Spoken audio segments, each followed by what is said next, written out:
Chapter 593. The reason why these Kree warriors were so certain that the person who came wasn't the accuser Luo Nan was because before they set out, they just happened to hear the news of Luo Nan's right arm being destroyed by Thanos. The Kree Empire's famous powerful Luo Nan had his right arm destroyed by the crazy titan Thanos in the plaza of the Supreme Wisdom's Palace. Even though not many people knew how Thanos and Luo Nan fought, the news of Luo Nan losing his right arm and Warhammer quickly spread. Ever since Luo Nan lost to Rog for the first time, his prestige within the Kree Empire had gradually declined. And when he lost to Rog for the second time on planet Sokka, his prestige within the army and among the people had reached an all-time low. If it wasn't for the Supreme Wisdom's trust in him, it was unknown whether he could continue to be the supreme accuser of the accuser group. Considering Luo Nan's current situation and his experience of having his warship stolen by Rog, these Kree warriors were 100% certain that the warship flying above their heads was the one that Rog stole from Luo Nan. Why did he come here? Did he also want the soul gem? Right when these Kree warriors raised their heads to look at the golden jack in the sky with vigilance, Rog sat in the captain's seat in the main control room and calmly gave the order to attack. Even though there were many Kree warriors on the mountain peak, they weren't the primary targets of the golden jack. What the Golden Jack was attacking right now was the 3 Kree Empire warships that sent them over. Boom boom boom boom, under the gaze of these Kree warriors, the Golden Jack fired all kinds of colored energy rays and solid artillery shells. It was like a goddess scattering flowers as it vented its attack on the 3 warships that only had basic operators left. Even though they were all part of the Kree Empire's main fighting force, the Golden Jack used its actions to prove the difference between the main forces. Under the powerful cannon fire of the Golden Jack, the 3 Kree Empire warships couldn't even put up a decent defense. Accompanied by the dazzling explosion, they quickly fell from the sky while emitting black smoke. The primary target has been destroyed. Do you wish to begin attacking the secondary target? The mechanical voice of Sparrow echoed mercilessly in the main control room. Attack! Although there were hundreds of Mikri warriors on the altar, they only had individual weapons. There was no way they could deal any fatal damage to the Golden Jack. This was also the main reason why they were only secondary targets and not primary targets. Through the huge display screen in the main control room, Rog could clearly see Red Skull in a tattered black cloak floating on the edge of the altar. He was not worried that Red Skull would die under the gunfire of the Golden Jack. In the past, Red Skull might not have been able to withstand such a bombardment, but the current Red Skull could definitely withstand it. Now Red Skull is the guardian of the Soul Gem. Although the Soul Gem does not give him strong combat power, it is not a simple matter to kill him under the protection of the Soul Gem. Boom boom boom boom boom, the mountain where the Soul Gem altar was located was not very tall and majestic in the first place. Under the powerful firepower of the Golden Jack, this nameless mountain experienced the most miserable experience in history. The mountain road was rugged, and the small mountain with rugged rocks suffered a fierce attack like a natural disaster. The flames of the explosion and powerful shockwaves continued to light up everywhere. Under the fierce attack of the Golden Jack, the Kree warriors on the mountain were quickly reduced at a terrifying speed. Not even a slightly intact body was left. Although the casualties of the Kree warriors were heavy, not everyone was so unlucky. Those Kree warriors who officially stepped into the range of the altar became the lucky ones favored by the goddess of luck. Rog did not let Sparrow deliberately skip the area where the altar was located. The cannonballs and energy beams fired by the Golden Jack at the altar and the 2 tall stone pillars were no less than other areas. But these cannonballs and energy beams were detonated in advance by an invisible force when they were about to hit the altar and the stone pillars. Not only that, the shockwaves generated by the explosion were also blocked by this invisible force, and it did not really hurt the altar and the 2 stone pillars. After seeing this scene that did not conform to common sense, Rog could not help but think of the words that Thanos said before. Infinity Stones have their own pride. Whether Infinity Stones are really arrogant or not, Rog was not sure now. But after seeing the scene in front of him, he could basically confirm that Infinity Stones have a certain living characteristic, or rather, have a certain self-consciousness. The Power Stone did not want to be completely controlled by Thanos, so it backfired on Thanos. The Soul Stone did not want to be destroyed by the altar, so it resisted the attack that hit the altar. In addition to these two examples in front of him, Red Skull floating on the altar can more or less prove this point. Although the space stone in the Tesseract did not recognize Red Skull, it did not kill him. Instead, it sent him to Womir and let him become the guardian of his brother. Red Skull was not the first Earthling to touch the Tesseract, but he was the only one who was sent to Womir by the space stone. This more or less proves that this is the result of the space stone's active choice. When all the Kerry warriors outside the altar died under the gunfire of the Golden Jack, Rog stood up from the captain's position and opened the portal to the altar. "After I leave, you return to Tatooine by yourself, don't wait for me."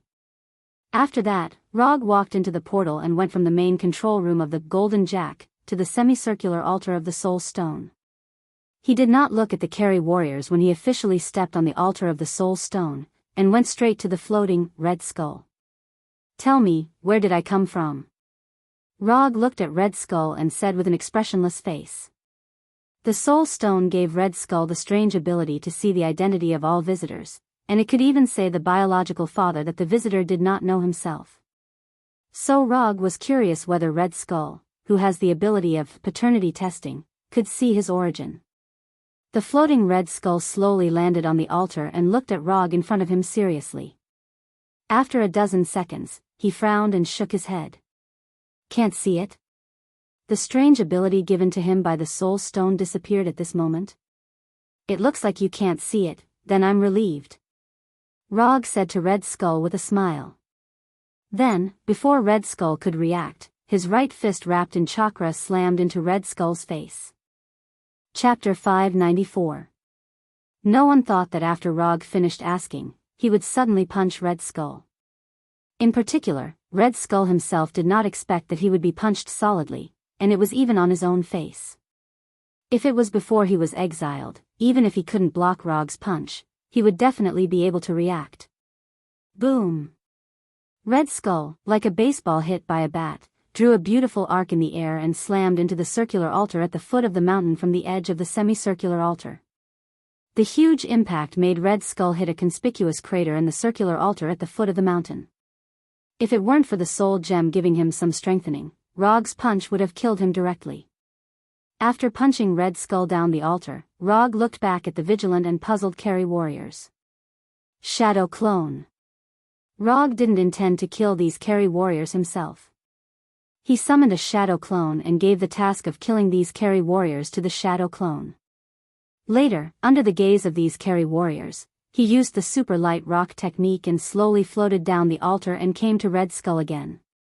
"It seems that the soul gem is quite good for you, it even helped you strengthen your physique." Although the main power of the soul gem is concentrated in the soul domain, as a universal treasure, the soul gem does not lack the ability to strengthen others.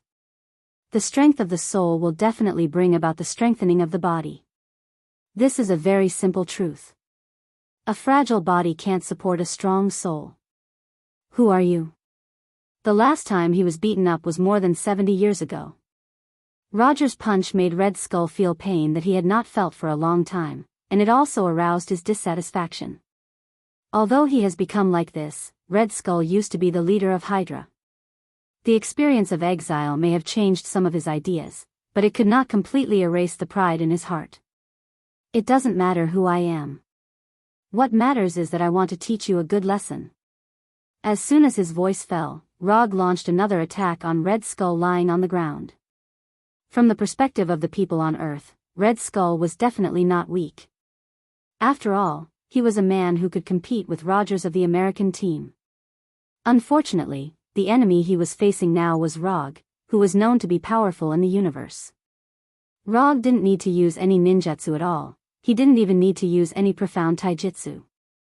Just by using his own physical strength, he could completely crush Red Skull. Under his attack, Red Skull couldn't even make a decent defense and became a human sandbag under his fist, bearing his storm-like punches and kicks. After abusing Red Skull for 5 or 6 minutes, Roger stopped this one-sided overwhelming attack and lifted Red Skull, who was unable to move. "There are 2 reasons why I hit you. The first is because the Hydra you established has caused me a lot of trouble. Although it's all small trouble, it's very annoying. As for the second reason, it's very simple, because you're ugly. The former leader of Hydra and now the guardian of the soul gem, at this time, was lifted by Rog like a defenseless baby, without the previous superior demeanor. You're stronger than me. Whatever you say. Although he was hurt by Rog, Red Skull knew very well that Rog did not kill him. Otherwise, the pain he was feeling right now wouldn't just be physical pain. Looking at Red Skull, who was resigned to his fate, Rog released his right hand and let him fall to the ground. What should be vented has been vented, then it's time for a pleasant cooperation. Rog said with a kind tone and a smile on his face. However, after hearing his words, Red Skull suddenly felt a chill all over her body and looked at him with vigilance. What do you want to do? Red Skull asked tentatively. Let me introduce myself first. My name is Rog. I'm a ninja. I have the small title of 4th Hokage in the outside world. Ninja is a profession that relies on performing other people's commissions to get paid. If you don't mind, I hope I can take a small commission from you. Even the well-informed Red Skull couldn't keep up with Rog's thoughts at this time. Especially when Rog said these words like a gentle and kind lawyer, he had an idea that Rog was schizophrenic. Just now he beat him like a barbarian, and now he told him that he wanted to take a commission from him. If it weren't for the fact that he couldn't beat him and couldn't escape, Red Skull would definitely choose to stay away from Rog. What commission do you want from me? Red Skull asked slowly, puzzled. It's very simple. You entrust me to take you back to the Earth. After returning to the Earth, you can give me some appropriate reward. Although most of your Hydra has been eliminated, there are still some stubborn loyalists left. I don't want much. After you return to the Earth, reorganize your Hydra, and then give me the funds, equipment, and antique collections in Hydra. Of course, you can also simply understand it as buying your freedom with Hydra's money. At this moment, Rog was like a bewitching demon as he slowly spoke to Red Skull. That's it? It's that simple. It's a good deal for Red Skull to exchange Hydra's funds, equipment, and other materials for his freedom. Although he didn't know what Rog was going to do, he decisively agreed to Rog's proposal. Sign this commission scroll and we will officially have a cooperative relationship. The reward is simple. Just write $1 billion first. As for the other things, a verbal agreement will do. I believe in your character. Rog didn't intend to let Red Skull's commission occupy the commission quota for too long, so the reward written on the scroll was much less than what they agreed on. Red Skull didn't speak. After taking the commission scroll from Rog, he quickly wrote it.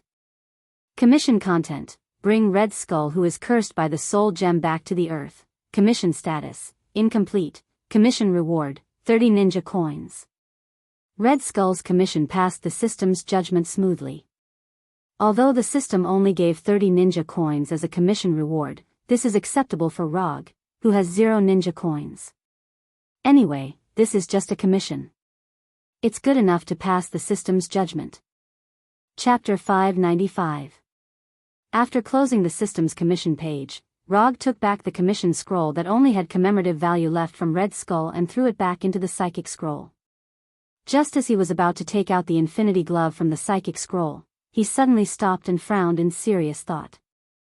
The soul gem was a gem with self-consciousness.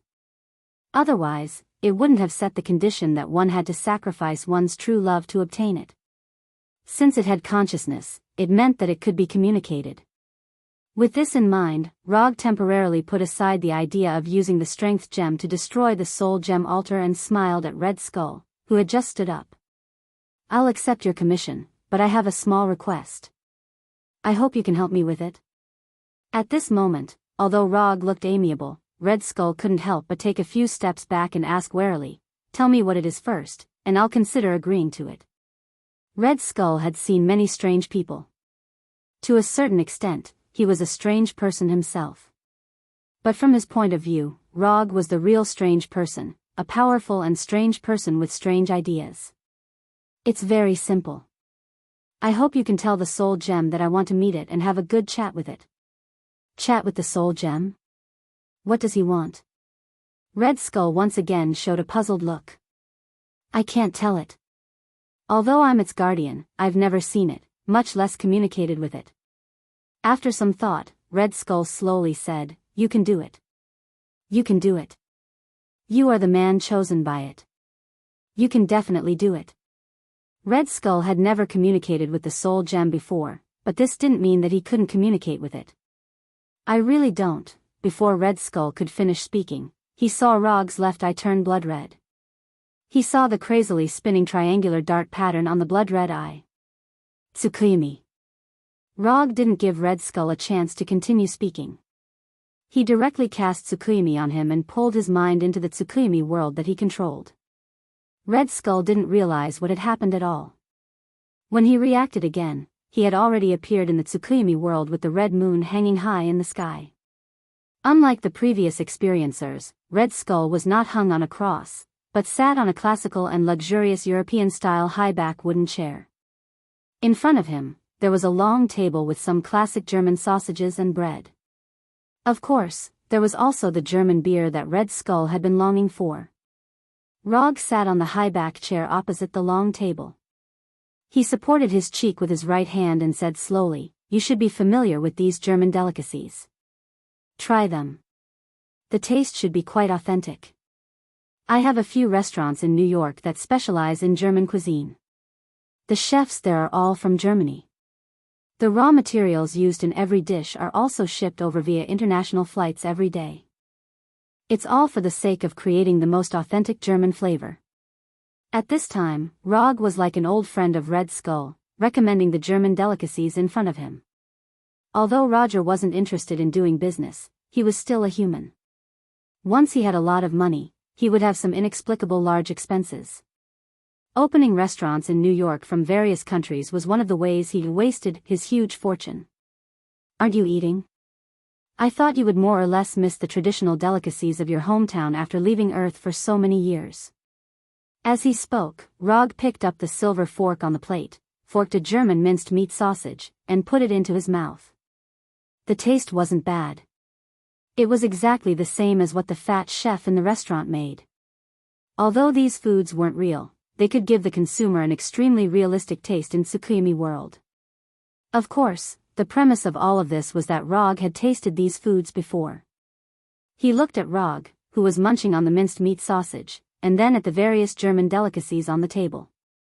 He subconsciously swallowed his saliva. "Don't worry about the safety of the food. These aren't real food. They will only give you an extremely realistic taste buds." After finishing the minced meat sausage, Rog put down his fork and explained. He picked up a glass of Bavarian white beer to moisten his throat. Red Skull, who was sitting on the high-back chair, looked at Rog with a complicated expression. In the end, he couldn't resist the temptation of the delicacies of his hometown. More than 10 minutes later, Red Skull, who had eaten his fill, leaned back in the high-back chair and asked in puzzlement, "Aren't you going to have a chat with the soul gem? Why did you suddenly arrange such a delicacy for me?" "That's right. I want to have a chat with the soul gem. This meal is mainly to make up for the mental damage you will suffer later." As soon as Rog finished speaking, Red Skull thought of something. However, it was all too late. Before he could do anything, the scene in front of him changed again. Tsukimi Level 2. In the Tsukimi world, Rog cast Tsukimi on Red Skull again. This time, what appeared in front of Red Skull was no longer the middle of the night with the crimson moon hanging high in the sky, but a gorgeous space that resembled a starry sky. "Where is this?"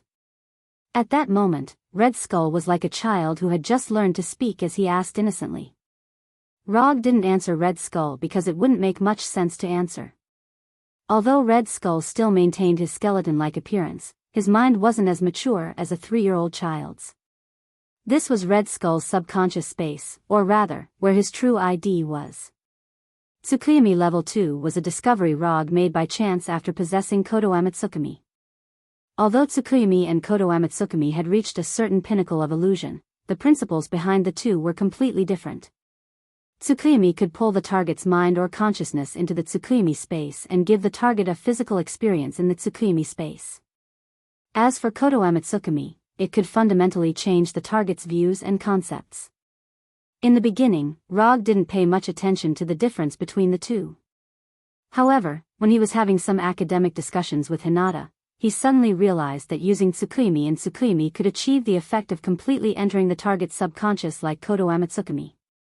After entering the target's subconscious space, as long as he grasped the correct method, he could completely change the target's concept from the subconscious level, allowing the target to treat the modified concept as his original concept.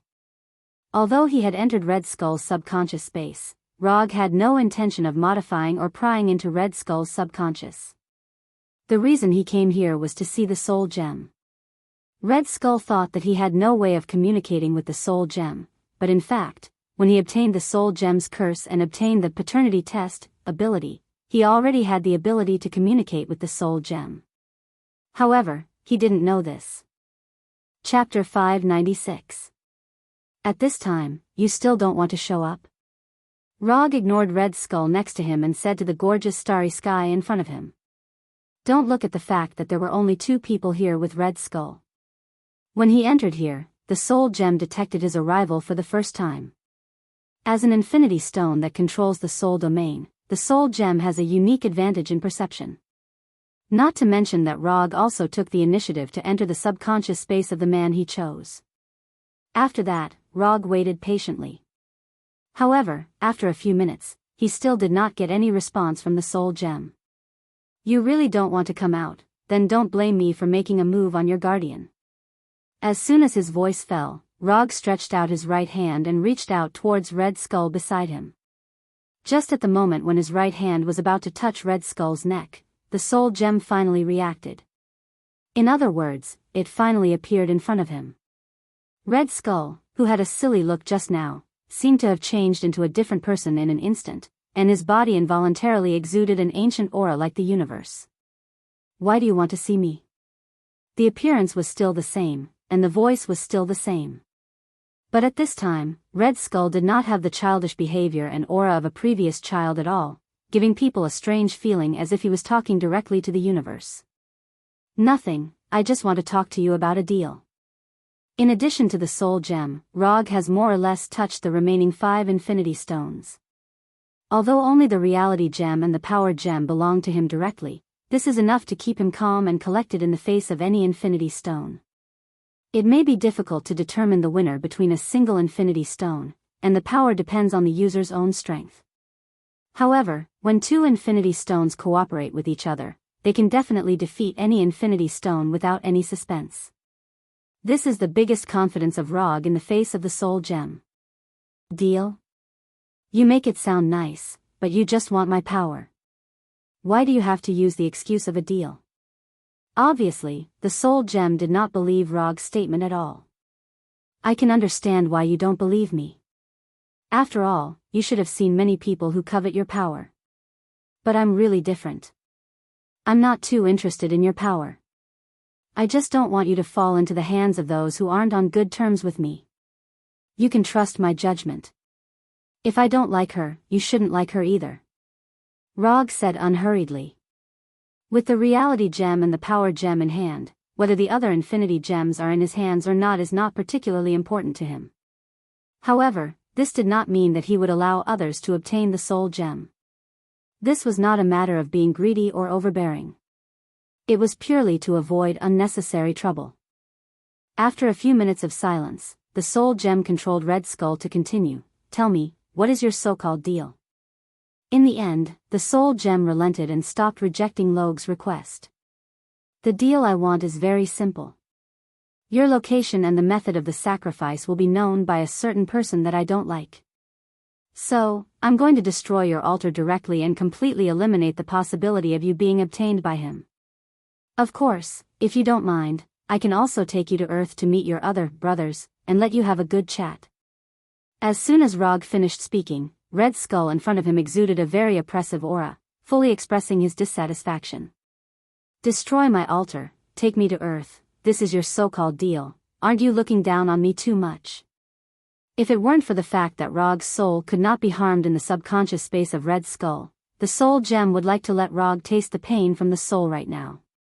After living for so long, it was the first time that he had encountered someone who dared to threaten him in this way to talk about the so-called deal with him. This was simply going too far. Don't be so excited, the situation is actually not as bad as you think.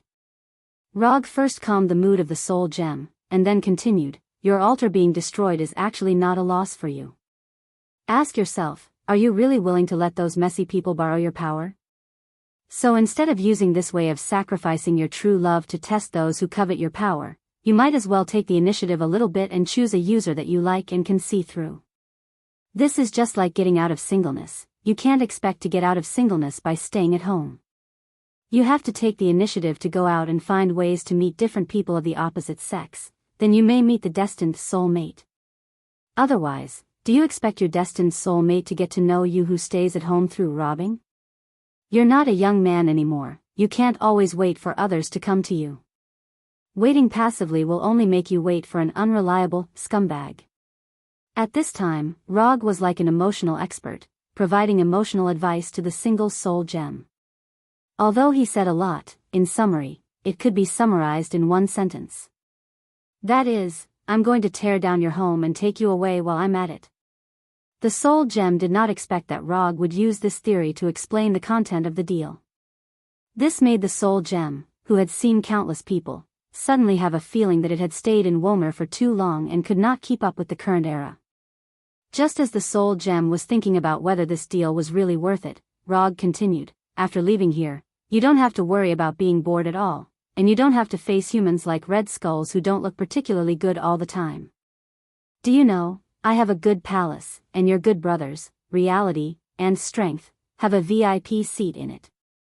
If you don't mind, I can also arrange a VIP seat for you. When the time comes, whether the three of you want to have a good chat or fight the landlord, it will be very suitable. Of course, if you want to play mahjong and are short of one player, I can also play a few rounds with you to pass the time. If you still want to see the rest of your brothers, I can also arrange an opportunity for you to meet. By the way, you know, now except for you, your other brothers have a good place to belong. People are most afraid of comparison. I think Infinity Stone should be similar to Infinity Stone. You don't want to be the only single stone. Chapter 597. Although Soul Gem had existed for many times longer than Rog's lifespan, it was clearly far from being a match for Rog when it came to spouting nonsense. Men were most afraid of being told that they were inferior to others. Although Rog didn't know the gender of Soul Gem, from the fact that Soul Gem didn't reject being brothers with the Reality Gem, Strength Gem, and other gems, it was likely a man. At the very least, in terms of mentality and thinking, it was more like a man. After a few minutes of silence, Soul Gem finally controlled Red Skull again and said, I know you're talking nonsense, but what you said makes sense. The few of them can find a suitable home. There's no reason why I can't find one. I agree to your deal. I'll go to Earth with you. You don't have to destroy my altar. No matter what, this is my home. I don't like others tearing down my home. Soul Gem finally agreed to Rog's deal. However, only he knew the answer to whether it was because he didn't want to lose to other Infinity Gems or because he was tired of staying on planet Womer. However, none of this was important. What was important was that he was willing to leave with Rog. As long as Soul Gem was willing to leave, everything else was trivial. You definitely won't regret your decision today. There are now more than 7 billion people on Earth. I believe you will definitely be able to successfully find your soul mate. After saying that, Rog first dispelled Tsukuyami Double Stare, allowing Red Skull's subconscious to return to the Tsukuyami world. Then, he dispelled Tsukuyami and allowed Red Skull's consciousness to return to his body. When Rog and Red Skull's consciousness returned to their bodies, the altar on the mountain peak shone with a gorgeous aurora-like light. These gorgeous lights followed the two huge rectangular stone pillars into the sky and flew into the huge round hole in the clouds. As the gorgeous light surged in, lightning-like silver-white light flowed out of the round hole in the clouds. When the silver-white light completely enveloped the entire world, Rog, who was in the circular altar below the mountain peak, suddenly felt an uncontrollable drowsiness. In the blink of an eye, he completely lost consciousness as though he had fainted. When he opened his eyes again, he saw the lavender starry sky of Womir. At this moment, he was lying in a small puddle near the peak of the altar. The cold water instantly woke him up. Without any hesitation, he raised his right hand and opened his tightly clenched right fist that was glowing with orange light. In the palm of his right hand, there was a yellow gemstone the size of a finger that was emitting an orange glow. Soul Gem. This was the soul gem that Thanos needed to sacrifice Gamora to obtain. Looking at the soul gem in his palm, Rog smiled with satisfaction. The third Infinity Stone was in his hands. Although the current soul gem was far from being able to recognize him, this was not important. Rog was not the kind of person who wanted both a person and a heart. As long as he could obtain the physical body of the soul gem, it would be enough for him. After looking at the soul gem for a while, he summoned the Infinity Glove and the Reality Gem from the Medium Scroll. After taking out the Power Gem from the Infinity Glove, he placed the Reality Gems, Power Gems, and Soul Gems in a row. Then, he used the ability that came with the system when he practiced Sage Mode. Inherent Enchantment, Shikatsu Forest. Just in an instant, the Shikatsu Forest with unbelievably rich natural energy appeared in front of him. Looking at the Taiha treasure vault not far in front of him, Rog directly disappeared with the Flying Thunder God and instantly came to the inside of the main hall of the Taiha treasure vault. On the 12 display platforms in the middle of the main hall, the 6 display platforms on the right were placed with the Eternal Fire, Hellfire, and Surtur's Crown. Compared with the display platforms on the right, the 6 display platforms on the left were empty and had no treasures. The first one on the left, the red Reality Gem. The second one on the left, the purple Power Gem. The third one on the left, the yellow Soul Gem. After placing the 3 Infinity Gems in the order of the time they were obtained, Rog glanced at the symmetrical display platforms on both sides. 3 treasures on the right, 3 treasures on the left. Perfect symmetry. OCD was very satisfied.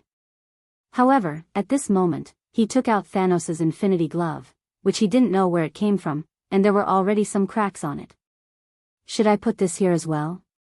Although this Infinity Glove has some cracks because of overuse. But in any case, this is the top equipment that can withstand the power of Infinity Gems. In terms of preciousness and commemoration value, this Infinity Glove is better than the 12 sacred tools he got from the Blood Breed.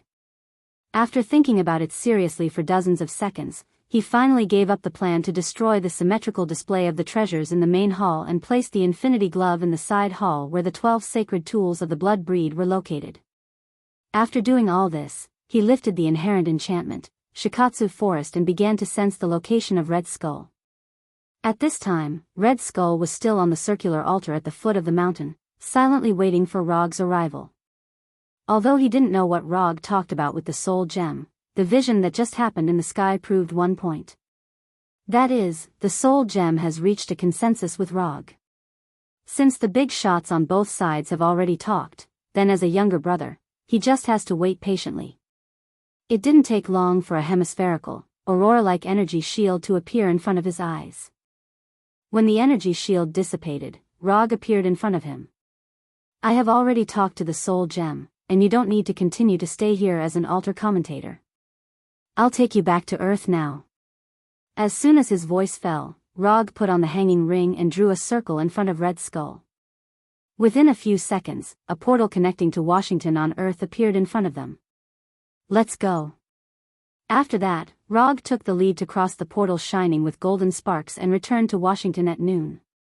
When Rog entered the portal, Red Skull in a tattered black cloak walked into the portal step by step. Back, finally back. Red Skull never thought that after being exiled by the Space Gem, he would be able to return to Earth one day. When Red Skull came to his side, Rog closed the portal that was consuming his magic power frantically. This is Washington, you should remember where this is. The direction of the gate is on your left. If you have nothing else to do, you can leave now. After you reorganize your Hydra, remember to transfer the $1 billion entrusted to me.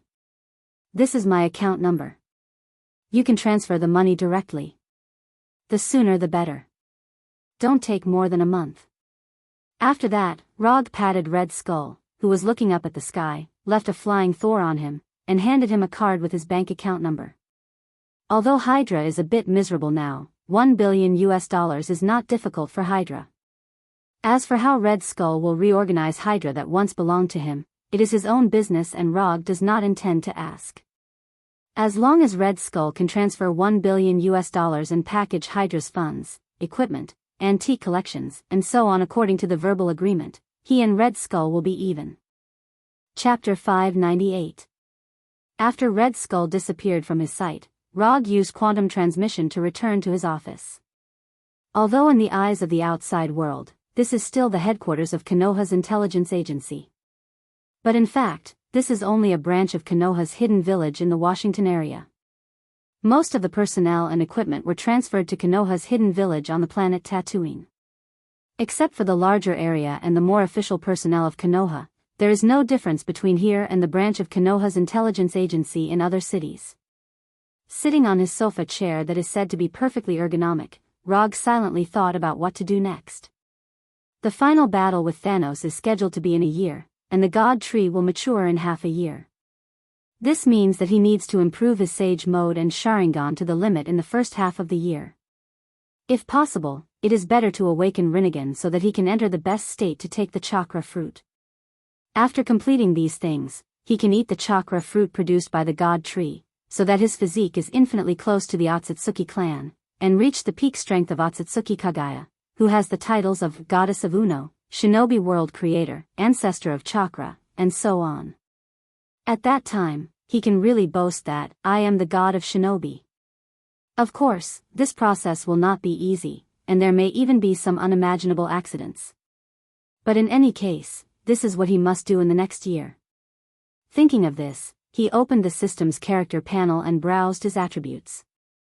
Host, Rog Profession, Ninja Talents, No Seal Technique, 7 Attribute Chakra Kekkei Genkai, Manjikyu Sharingan, Mokuton, Byakugan, Dust Releasage Mode, Shikatsu Forest Sage Mode, Inherent Barrier, Shikatsu Forest, Jinchuriki, Kyubi, Resonance, 5, Non-Attribute Ninjutsu, Substitution Technique, Flicker Technique, Hold Technique, Transformation Technique, Shadow Clone Technique, Flying Thor, Second Level, Rasengan Series, Summoning Technique, Tongue Seal 5 Attribute Ninjutsu, Fire Release, Water Release, Lightning Release, Wind Release, Earth Release Genjutsu, Sharingan Genjutsu, False Memory, Memory Seal, Dark Walk Taijutsu, Monstrous Strength, Hyuga Gentle Fist, Hashiman Tonkado Jitsu, Tsukimi, Kodo Amatsukami, Forest Manifestation, Susanoo Sealing Technique, For Symbol Seal, Vajra Seal, Immortal Technique, Bright God Gate Chakra Quantity, 0, 85 jars, 0, 5 for Main Body, 0, 35 for Tailed Beast, Immortal Body, Senja Hashirama Immortal Body, 95% Development, Summon Beasts. Frank the Punisher, Edo Tensei, Bronsky the Abomination, Fenrir the Great Wolf Artifact, Tatsuka Sword, 2 remaining uses, Yada Mirror, 2 remaining uses, Unconsumed Ninja Coin, 0. The system hasn't mastered all the ninjutsu he has mastered, after all, he has mastered too many 5 attribute release jutsu. If he had to display them one by one, his attribute panel would become very long. In addition, the system also didn't display any genjutsu or genjutsu that are integrated with other forces, such as Hell, Sage Mode, Might Suit, Susanoo, Reality Genjutsu, and other genjutsu. Looking at his current attribute panel, he couldn't help but recall the time when he had just crossed into this world. At that time, in his ninjutsu column, there was only one ninjutsu, Flying Thor. Relying on this Flying Thor, he accumulated ninja coins little by little, selected and exchanged the right ninjutsu, and strengthened his strength little by little. That was really a period of poverty. He didn't know why, when he recalled the experience of being a private investigator, an idea that was both intuition and foresight suddenly popped up in his mind. In the battle a year later, he will die. He will die in the hands of Thanos. For ordinary people, this kind of sudden idea may be just a random thought without any reason. But for someone like him who was only one step away from becoming a divine father, such an idea suddenly popping up in his mind may mean a reminder of fate. It shouldn't be, right? Rog frowned and pondered. After thinking about it seriously for more than 10 minutes, he finally gave up the deduction of the battle a year later. Don't think about it, if Thanos can really grow to the point of killing him in a year, it is also the ability of Thanos. Time passed day by day, unknowingly. 3 months have passed since he returned to Earth. In the past 3 months, he has been practicing his sage body and Sharingan step by step, pushing them to the extreme little by little. More than 2 months ago, Red Skull transferred $1 billion to his bank account as agreed in the commission, which gave him a small amount of pocket money. In addition, Red Skull also sent the funds and equipment as agreed verbally, as well as some antiques. As for whether these were all in Hydra, he didn't delve into it and thought that Red Skull had fulfilled the promise. After the system sent the reward of Red Skull's commission, he accepted some commissions as a private investigator and re-experienced the detective career that he had just transmigrated to this world. Of course, when accepting and executing commissions, he used transformation jutsu to change his appearance and did not perform these commissions in the name of 4th Hokage. These commissions were not difficult at all, but they also provided him with a lot of ninja coins, which increased the number of ninja coins he had not consumed to 165.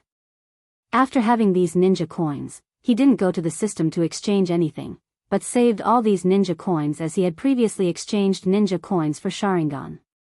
Practice, execute commissions, continue to practice, continue to execute commissions. This was his main life for the past 3 months. During this period, he also took the time to fulfill his promise to the Soul Gem and took the Soul Gem to Asgard and Kamartaj, letting the Soul Gem see the Space Gem and the Time Gem once. He originally planned to see the illusion as well, but when he contacted Tawny told him that the illusion had been lost for a long time. Yes, the illusion with the Soul Gem on his forehead has been lost. Although Fu Lien tried their best to find the illusion, unfortunately, they never found the whereabouts of the illusion. In addition to the disappearance of the illusion, Fu Lien also encountered a very troublesome thing recently. The blood race, who had been extorted by Rog for 12 sacred tools, actually brought their ancestor Cain back to the world. Not only that, but the blood race also appeared in the eyes of the world, completely breaking their commandment of seclusion. He didn't know what those blood race were thinking, but after the appearance of Cain, they took the initiative to provoke a battle with Fu Lien. What's even more surprising is that Fu Lien actually lost. Fu Lien lost in the hands of Cain. If it wasn't for the fact that Tony managed to get a few divine weapons that heaven had left behind on Earth, the Avengers would have been gone by now. Chapter 599. The Avengers were in decline. Thor, one of the 6 Titans, didn't come to Earth much anymore. He stayed in Asgard all year round to deal with government affairs. Walter and Pietro, who were supposed to join the Avengers, became part of Konoha because of Rog. Although Hulk was still in the Avengers, he didn't agree with the Avengers' philosophy at all. He would continue to stay in the Avengers purely because of Natasha and Banner. If it were up to him, he would have left the Avengers long ago.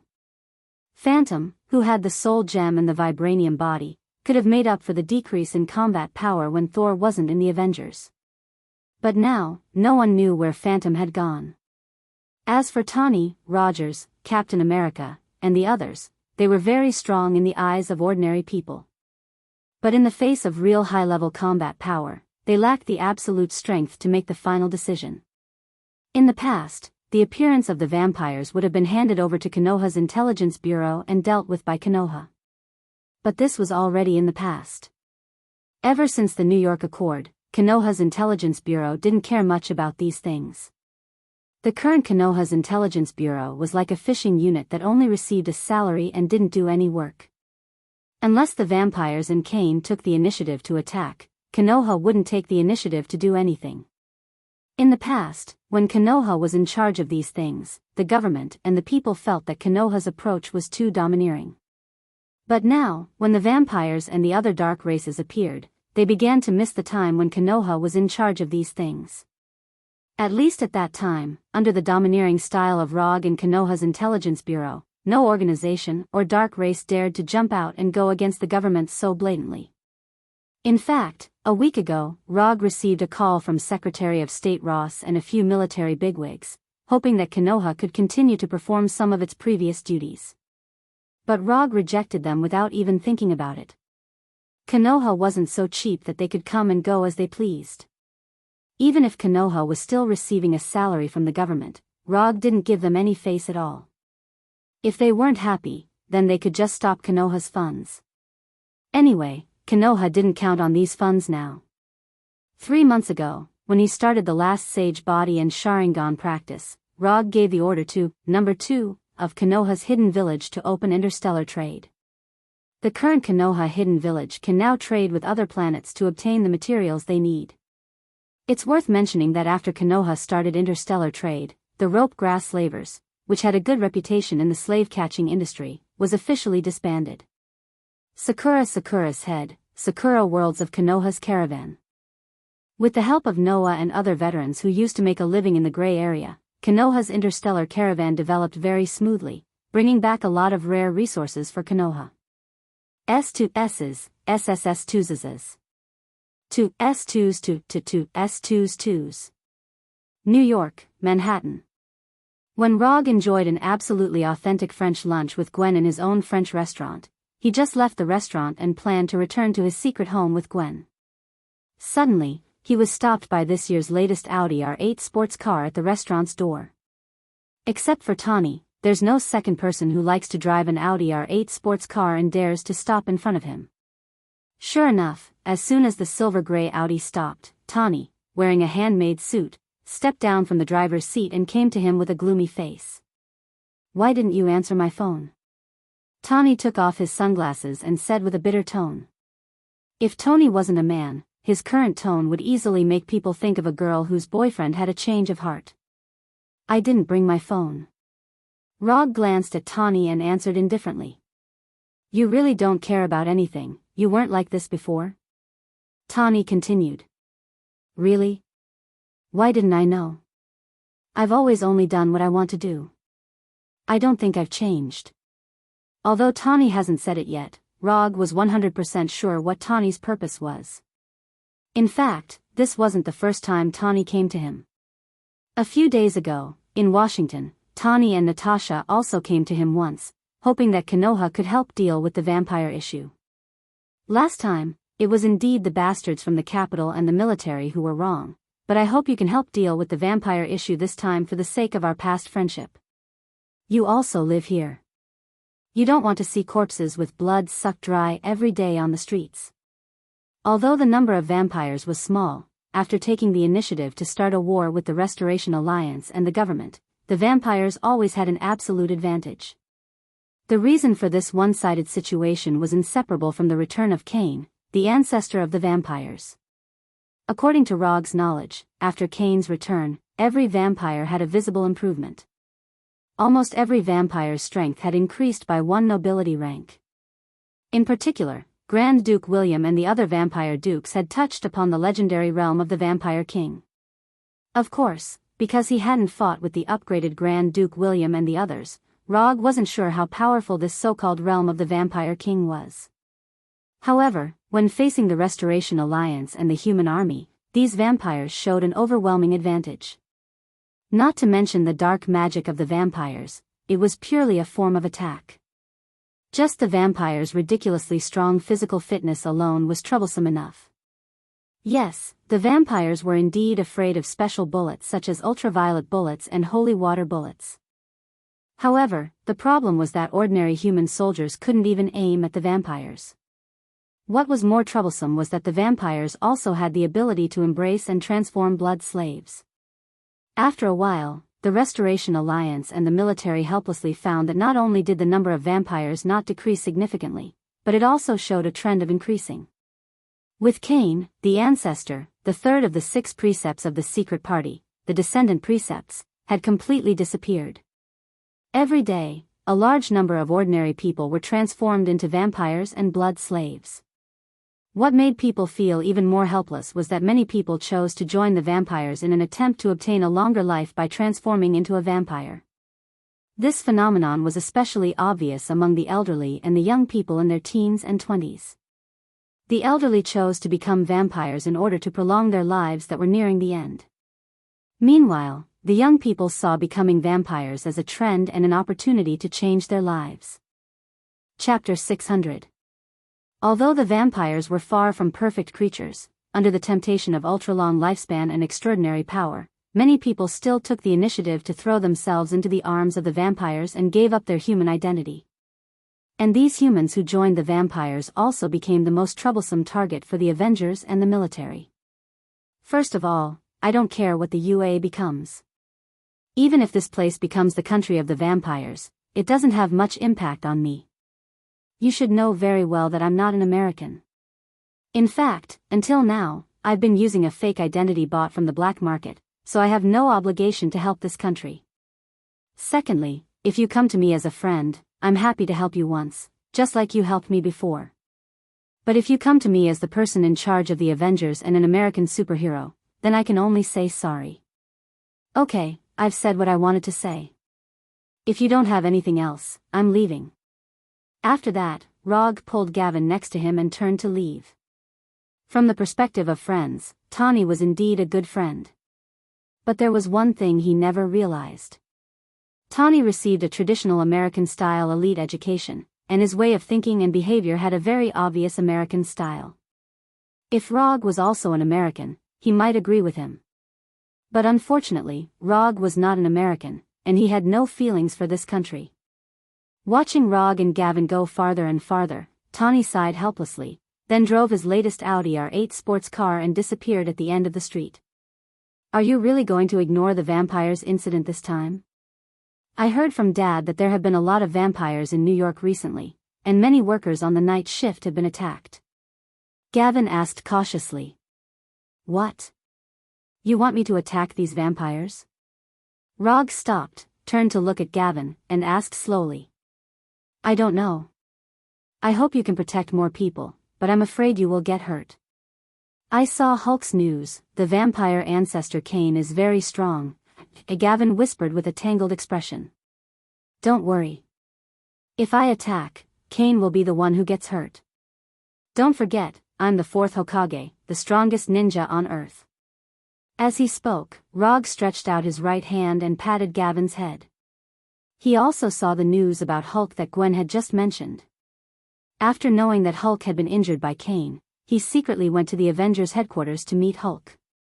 How should he put it? Cain was indeed quite strong. He had defeated the entire Avengers, including Hulk, by himself. But after communicating with Hulk, he found out why Hulk and Fu Lien had lost so badly. The reason was simple. It was a one-sided suppression on the level of magic. Whether it is Hulk who has mastered the Hashimantani, Tawny who has an Iron Man armor, or Rogers who can fight with anyone for a while, they are all typical physical attack heroes. In front of Cain, whose dark magic is superb and whose physical fitness is incomparably strong, they could not exert their proper combat power at all and were defeated by Cain with an absolute advantage. Although magic can be called another science that has not been mastered by humans, magic is actually quite unsolvable without mastering the same system of abilities. A simple example is that if Rog threw Hulk into the mirror dimension space, then even if Hulk mastered the Hashimantani, he would never be able to come out in a short time. Without enough countermeasures, magic is so unsolvable. Therefore, Hulk and Fu Lien's loss to Cain was not unjustified. And according to Hulk, Cain had the opportunity to quickly deal with them at the time, but Cain held back and did not kill them. It was precisely because of Cain's mercy that Tawny had the opportunity to bring the heaven weapons that had always been considered antiques to repel Cain and the other vampires. Why Cain held back on Fu Lien, Rog did not know. But one thing he was sure of was that Cain and the vampires were deliberately controlling the situation, and they did not let things develop to the level of a disaster and a race war. Except for the cities in the United States, there was no case of vampires attacking humans in other countries. All of the vampire attacks were concentrated within the borders of the United States. Furthermore, the scale of the attacks was not considered large, far from the scale of a large-scale war. In fact, the scale of the attacks was not even as large as the previous two battles between Roger and the military. Don't think too much. If things really develop to the point of no return, I will definitely go to Cain and talk to him. No matter what, I'm still a human. After temporarily dispelling Gwen's worries, Rog returned to his secret nest in New York with Gwen. Time flies, and unknowingly, a week passed. After accompanying Gwen for 2 or 3 days in New York, Rog returned to Konoha Hidden Village on Tatooine and began his cultivation again. Sage Mode Development Progress, 100%. After more than 3 months of cultivation, he finally raised the development of his Sage Mode to 100%, allowing his Sage Mode to reach the same level as Hashirama. The complete development of his Sage Mode brought him 3 significant changes. The first is the increase of chakra. Coupled with the Kyubi chakra he can currently borrow, his total chakra has officially surpassed Hashirama's, reaching 1 pillars. Among them, the amount of chakra that belongs to him is 0.7 pillars, and the amount of chakra that he can borrow from Kyubi is 0.4 pillars. The second change is that his Manjiki Sharingan has officially been upgraded to the Eternal Manjiki Sharingan. In fact, after he obtained the Sage Mode, the side effects of Manjiki Sharingan have been suppressed to a minimum, and there is no overuse of it that will cause blindness. But after he fully developed his Sage Mode, his Manjiki Sharingan was upgraded to the Eternal Manjiki Sharingan. However, unlike the Eternal Manjiki Sharingan in his memory, his Eternal Manjiki Sharingan did not bring any changes to his pupil tattoo. He wasn't too conflicted about this. The reason is simple, because his Eternal Manjiki Sharingan was forcibly upgraded through Hashirama's Sage Mode, not by transplanting other people's Manjiki Sharingan. The third change brought about by the complete development of his Sage Mode is related to Mokuton. He doesn't know if it's because Hashirama's Sage Mode can perfectly match Mokuton, but after developing his Sage Mode to 100%, he found that using Mokuton doesn't consume much chakra. Compared with before, the amount of chakra he needs to use Mokuton is reduced by about half, and he has more detailed control of the plants he creates. Chapter 601. Compared with the improvement of chakra and Eternal Mangekyo, the improvement of Mokuton seems a bit insignificant. But in any case, this can effectively improve Rog's combat effectiveness in Mokuton. After all, before, he could only cast 1 Mokuton ninjutsu with chakra, but now he can cast 2 Mokuton ninjutsu.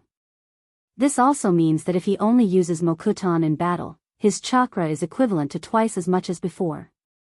After adapting to the fully developed Sage body, Rog left his exclusive Hokage training room and came to the office of the Hokage building.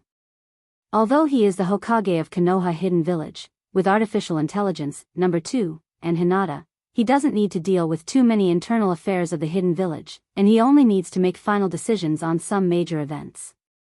Just when he finished dealing with the few village affairs and planned to return to his mansion to have a good rest, No. 2's mechanical synthetic voice suddenly sounded in his ear. Hokage-sama, the Konoha Intelligence Agency headquarters on Earth has received a message from Kamartaj's New York temple. Should we check it now? Kamartaj? After hearing No. 2's report, Rog froze for a moment. Although he has the name of Kamartaj, an Ancient One's student, he has always taken the initiative to contact or go to Kamartaj, and Kamartaj has never taken the initiative to contact him, a wandering sorcerer. Show it directly. As soon as his voice fell, a huge holographic virtual projection appeared in front of him. This is a video message, and the one on the video is a typical Asian face. This is Wang. Looking at the slightly chubby face in front of him, Rog recognized his identity at a glance. Rog, Ancient One hopes that you can return to Kamartaj as soon as possible. If you are not free, come back as soon as possible. Rog is no stranger to Wang. The current Wang is not the same as he remembered. He is not the administrator of Kamartaj's library, but the guardian sorcerer of New York Temple. Although he didn't know why Ancient One was looking for him, after watching King's video message, Rog put on the hanging ring and opened the portal back to Kamartaj. As his right hand continued to draw circles, a portal shining with golden flames quickly appeared in front of him. Just as he was about to step into the portal, he suddenly remembered something and said to No. 2 without looking back, "Tell Hinata that I'm back on Earth, and I'll have dinner with her next time." After that, he stepped into the portal and directly returned to Kamartaj from Konoha Hidden Village on Tatooine. Although he hadn't come to Kamartaj for a while, Kamartaj was still the same as in his memory. Mages Kamartaj, who were dressed in various colors, were cultivating in an orderly manner. There were also apprentice mages who had just joined and were still learning portal magic. There was also a beginner mage who was training in magic weapon combat. There was also a mage wearing a dark red mage robe. His hands were trembling uncontrollably as he flipped through a magic tome that was thicker than a brick under a stone bench in the shade of a tree. Who is this? Although it was the first time he saw him in person, if his memory is correct, this man with a sexy mustache is his junior brother, the future Doctor Strange, Stephen Strange. He has come to Camartage. Does that mean that Ancient One is going to? A thought flashed in Rog's mind for an instant. It shouldn't be, right? According to the timeline in his memory, Ancient One did choose to die not long after Strange's arrival and handed over the responsibility of Sorcerer Supreme to Strange. But the problem is that the current timeline is no longer the timeline in his memory. Taking a look at Strange, who was trying to learn by himself, Rog turned and walked towards the hall where Ancient One often made tea. Sure enough, after entering the hall, he saw Ancient One making honey tea. "Sensei, are you looking for me?" Rog sat on the chair opposite Ancient One and asked respectfully. "Yes, try my newly developed tea first. I changed it to honey. See if it suits your taste." After that, Ancient One placed a cup of steaming tea in front of him. Looking at the honey tea with a color similar to Chinese medicine, Rog swallowed his saliva, picked up the teacup and took a small sip. The taste is not bad, maybe it would be better without honey. Rog still doesn't like Ancient One's habit of adding honey to tea. Compared to this kind of honey tea, he still preferred pure tea from China.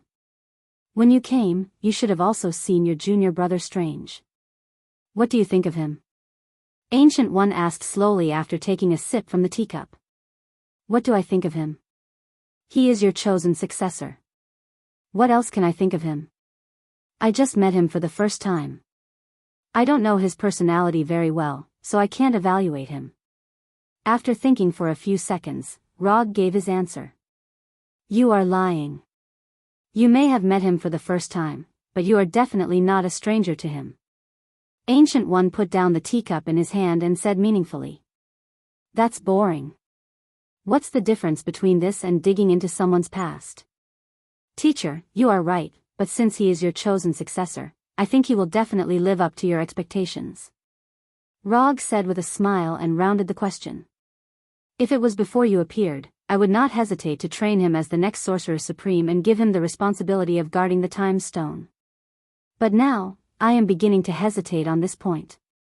Having said that, Ancient One looked at Rog with a complicated look. "What does this have to do with me? I am just a part-time sorcerer." "Teacher, don't say that you think I am also qualified to inherit the position of Sorcerer Supreme. I am just a part-time sorcerer. This kind of heavy responsibility is better left to those orthodox sorcerers.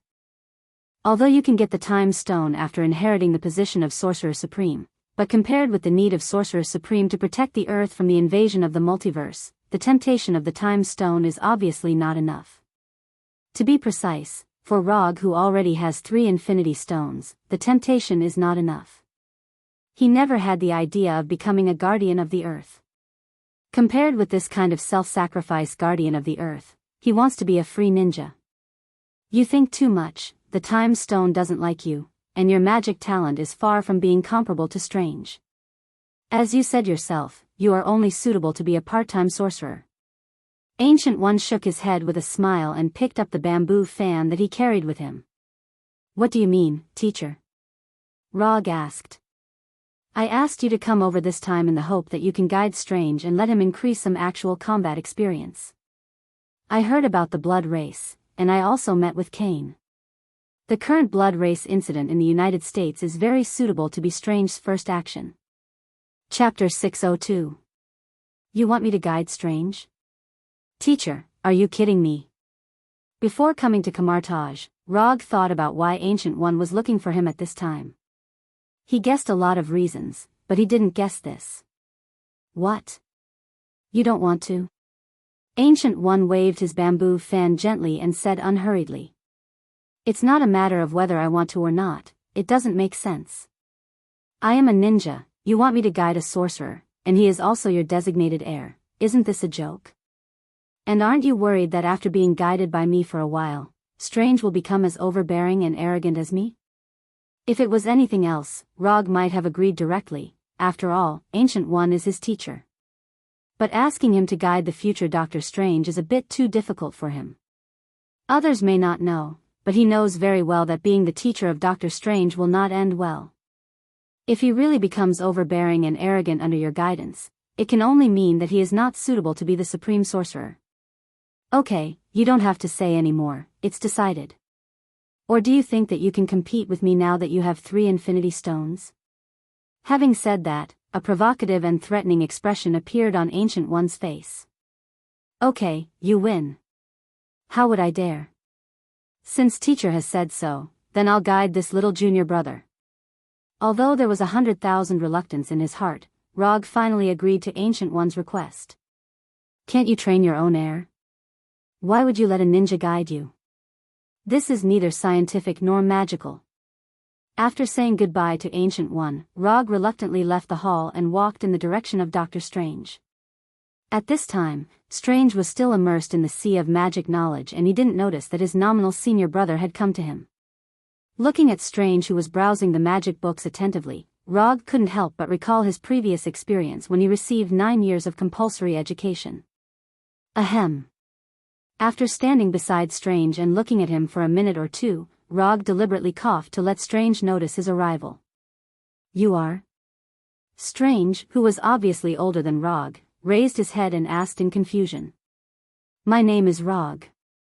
You might have seen me on TV or in the newspaper before. But it doesn't matter.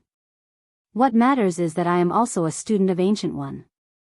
According to seniority, you should call me senior brother.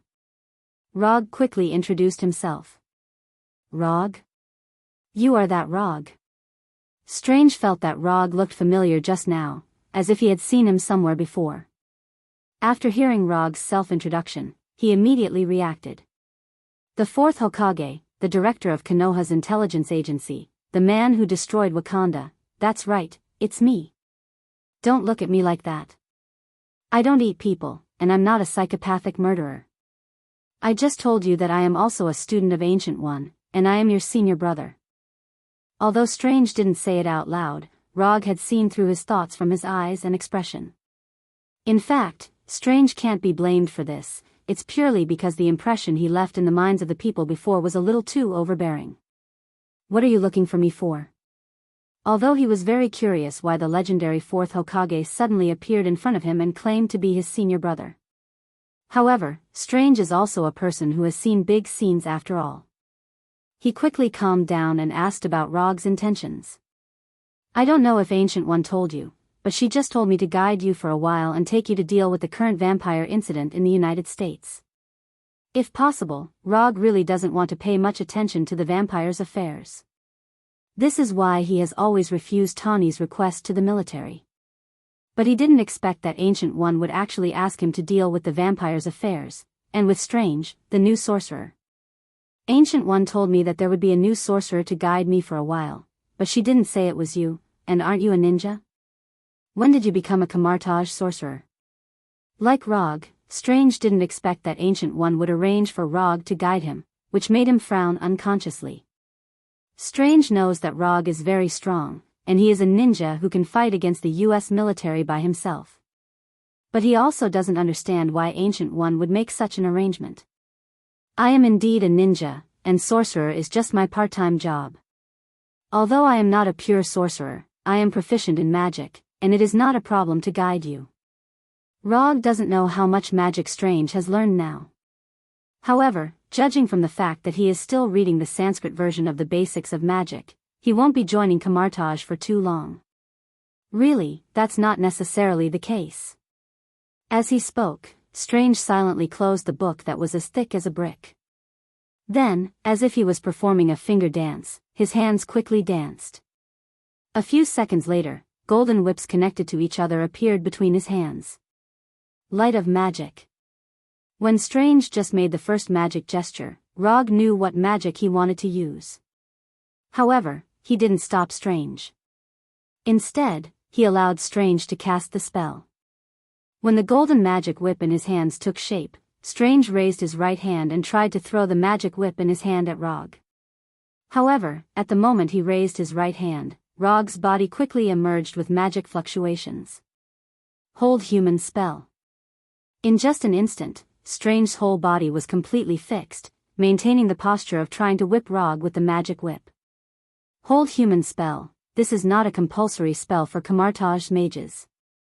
Although this spell is also collected in Camartage's library, there are not many Camartage mages who really learn this spell. He doesn't know if it's because of tradition or the aesthetic of Camartage mages are similar, they all prefer the kind of golden magic. Don't waste your energy, unless your spirit and magic power are higher than mine, you won't be able to break free from the shackles of this spell. Glancing at Strange, who was trying to get rid of the effect of Hold Human spell, Rog came to the stone bench next to him and sat down straight. Then, he lifted the Hold Human spell on Strange. Sit down and talk. Chapter 603. Strange didn't expect that he, who had already stepped into the gate of magic, was still no different from ordinary people in front of Rog. In fact, until now, he hadn't recognized what kind of magic Rog had just used. How are you going to guide me in dealing with the vampires? Isn't this what Konoha's intelligence agency should do? Like others, Strange also regarded these supernatural events as the responsibility of Konoha's intelligence agency. First of all, Konoha will not deal with this vampire incident. Konoha is not the nanny of the police and the military, and it is not interested in intervening in this matter. In addition, it's not how I'm going to guide you in dealing with the vampires, but how you plan to deal with it. I will only give you some advice and guarantee that you won't die in the hands of the vampires. You have to deal with everything else by yourself. Although it was Ancient One's request, Rog still had no interest in guiding Strange. With this kind of effort, he might as well instruct Hinata on how to fight in ninjutsu battle. At least Hinata is much cuter than Strange. I understand, nominally you are my instructor, but in fact, you are just my bodyguard. Strange showed an expression of understanding. You summed it up very well, so now can you tell me, how are you going to deal with the current vampires? Also, let me remind you, you'd better not have the crazy idea of completely eliminating the vampires. This is Strange's first foreign action, and Rog doesn't want his little brother to have the great dream of completely eliminating the vampires. Don't worry about this, I have self-awareness. In the next 10 minutes, Strange roughly described his ideas to Rog. Although he has been staying in Camartage recently, he is no stranger to the vampires in the United States. Camartage is indeed a mage organization, but this does not mean that Camartage will be completely isolated from the world. In fact, Camartage has many of this year's latest technological products. Most of them were sent by Konoha under Rog's arrangement. For example, Sony's latest game console. Since you already have an idea, then let's follow your plan. After saying that, Rog put on the ring and drew a circle in front of Strange. In a few seconds, the golden portal back to New York was completely formed. Do you have anything else to pack? If you don't, you can leave now. Before entering the portal, Rog turned around and asked Strange. No. After Strange put away the magic book on the stone table, he followed Rog into the portal. Rog didn't take Strange to Konoha's New York branch. Instead, he took Strange directly to Konoha's New York temple. This time, it's a private job, so he doesn't intend to use Konoha's power, and he doesn't need to use Konoha's power. The two of them had just passed through the portal and arrived at the New York sanctum when Wang, holding a one-handed staff, hurriedly appeared at the staircase on the second floor. After seeing that it was Rog and Strange, King put away the staff in his hand and walked down from the second floor. Then, he asked in confusion, "Why are you here?" Ancient One arranged some tasks for the two of us. Rog didn't tell King what their specific task was. King is just the guardian sorcerer of New York Sanctum. As long as the blood breeds are not crazy enough to attack New York Sanctum, then this matter has nothing to do with King. Then help yourself. If you want to use any magic tools, you can go to the exhibition hall on the second floor to get them. Of course, the premise is that the magic tool is willing to let the two of you use it. After saying that, King, who had a staff around his waist, walked directly towards the door. It's just lunchtime now, and the fat King doesn't want to miss any of his lunches. If you go out for lunch, help pack two back. When King was about to leave the sanctum, Rog stopped him and psychically took out his wallet from the psychic scroll. After handing a few $100 bills to Queen, he took Strange to the second floor of the sanctum. After coming to the hall where the magic tools were placed, Rog went directly to the levitation cloak and said to Strange, "Communicate with this cloak and see if you can respond to it." When he first came to New York's sanctum, Rog had the idea of the levitation cloak. But unfortunately, this magic cloak with the ability to fly and self-awareness didn't take a fancy to him. The more advanced the magic tool, the more picky it is towards the sorcerer. And this pickiness has nothing to do with strength, it's purely a matter of fate. In the history of Camartage, there are many cases of beginner sorcerers getting the recognition of powerful magic tools. And obviously, the future Doctor Strange is one of them. When Strange came to the levitation cloak according to Rog's instructions, the levitation cloak, which looked no different from an ordinary cloak, floated up automatically and flew around him a few times. Then, the crimson magic cloak took the initiative to drape itself on Strange's body. When the time came to the early hours of the morning, Rog and Strange, who had a good rest, left the New York sanctum under the cover of the night. They didn't choose to go through the main entrance, but came to the roof of the sanctum and flew out of the sanctum. After an afternoon of communication and recuperation, Rog roughly figured out the true strength of his junior. Although the future Doctor Strange was proficient in various types of magic, the current Strange could only use one hand to count the number of magic spells he knew. In addition to the teleportation gate, mirror dimension, and Ragador ring, the only magic spells Strange knew were astral projection and light of magic. Whether it was the time he learned magic, the magic he mastered, or his combat experience, the current Strange was a complete novice sorcerer. Fly 5 blocks to the left, there are 3 vampires, their strength is negligible. Strange didn't have any perception detection methods, so Rog not only had to be his bodyguard, but also his guide, lest Strange flew around like a headless fly. "Okay, I got it." After receiving Rog's reminder, Strange didn't hesitate and turned to the left block. It didn't take long for them to fly to the designated location and look down at the 3 vampires in the alley. Judging from the behavior of these 3 vampires, they should be the humans who took the initiative to throw themselves into the arms of the vampires. Are you planning to wait for these 3 vampires to eat and drink before making a move? Seeing that Strange didn't make a move, Rog said slowly and pointed to the middle-aged woman who was about to pass by the alley. Chapter 604. Strange looked in the direction of Rog's finger and saw a plump middle-aged woman holding a brown shopping bag tightly. Obviously, this is a lady who has just finished her night shift. He doesn't know if those vampires forgot to carry out rookie training, but these newly transformed, newborn vampires like to attack ordinary people who have just finished their night shift in the middle of the night. But after thinking about it, this is quite normal. After all, these newborn vampires can't grow to the point where they are not afraid of the sun in a short time. Therefore, night and early morning naturally become the most suitable time for them to hunt. Will they really attack that lady? Strange asked a very newbie question. Otherwise, or do you think the 3 of them deliberately gathered in the alley to have a fierce game of landlord? If Strange was not his junior brother, and this was a direct request from Ancient One, Rog really had a plan to turn around and leave. But Strange can't be blamed for this. Although he is now a sorcerer, not long ago, he was a neurosurgeon who saved people with a scalpel in his hand. It was indeed a little too difficult for him to mentally prepare himself to kill right now. According to the walking speed of that lady, you still have 1 minute to mentally prepare yourself.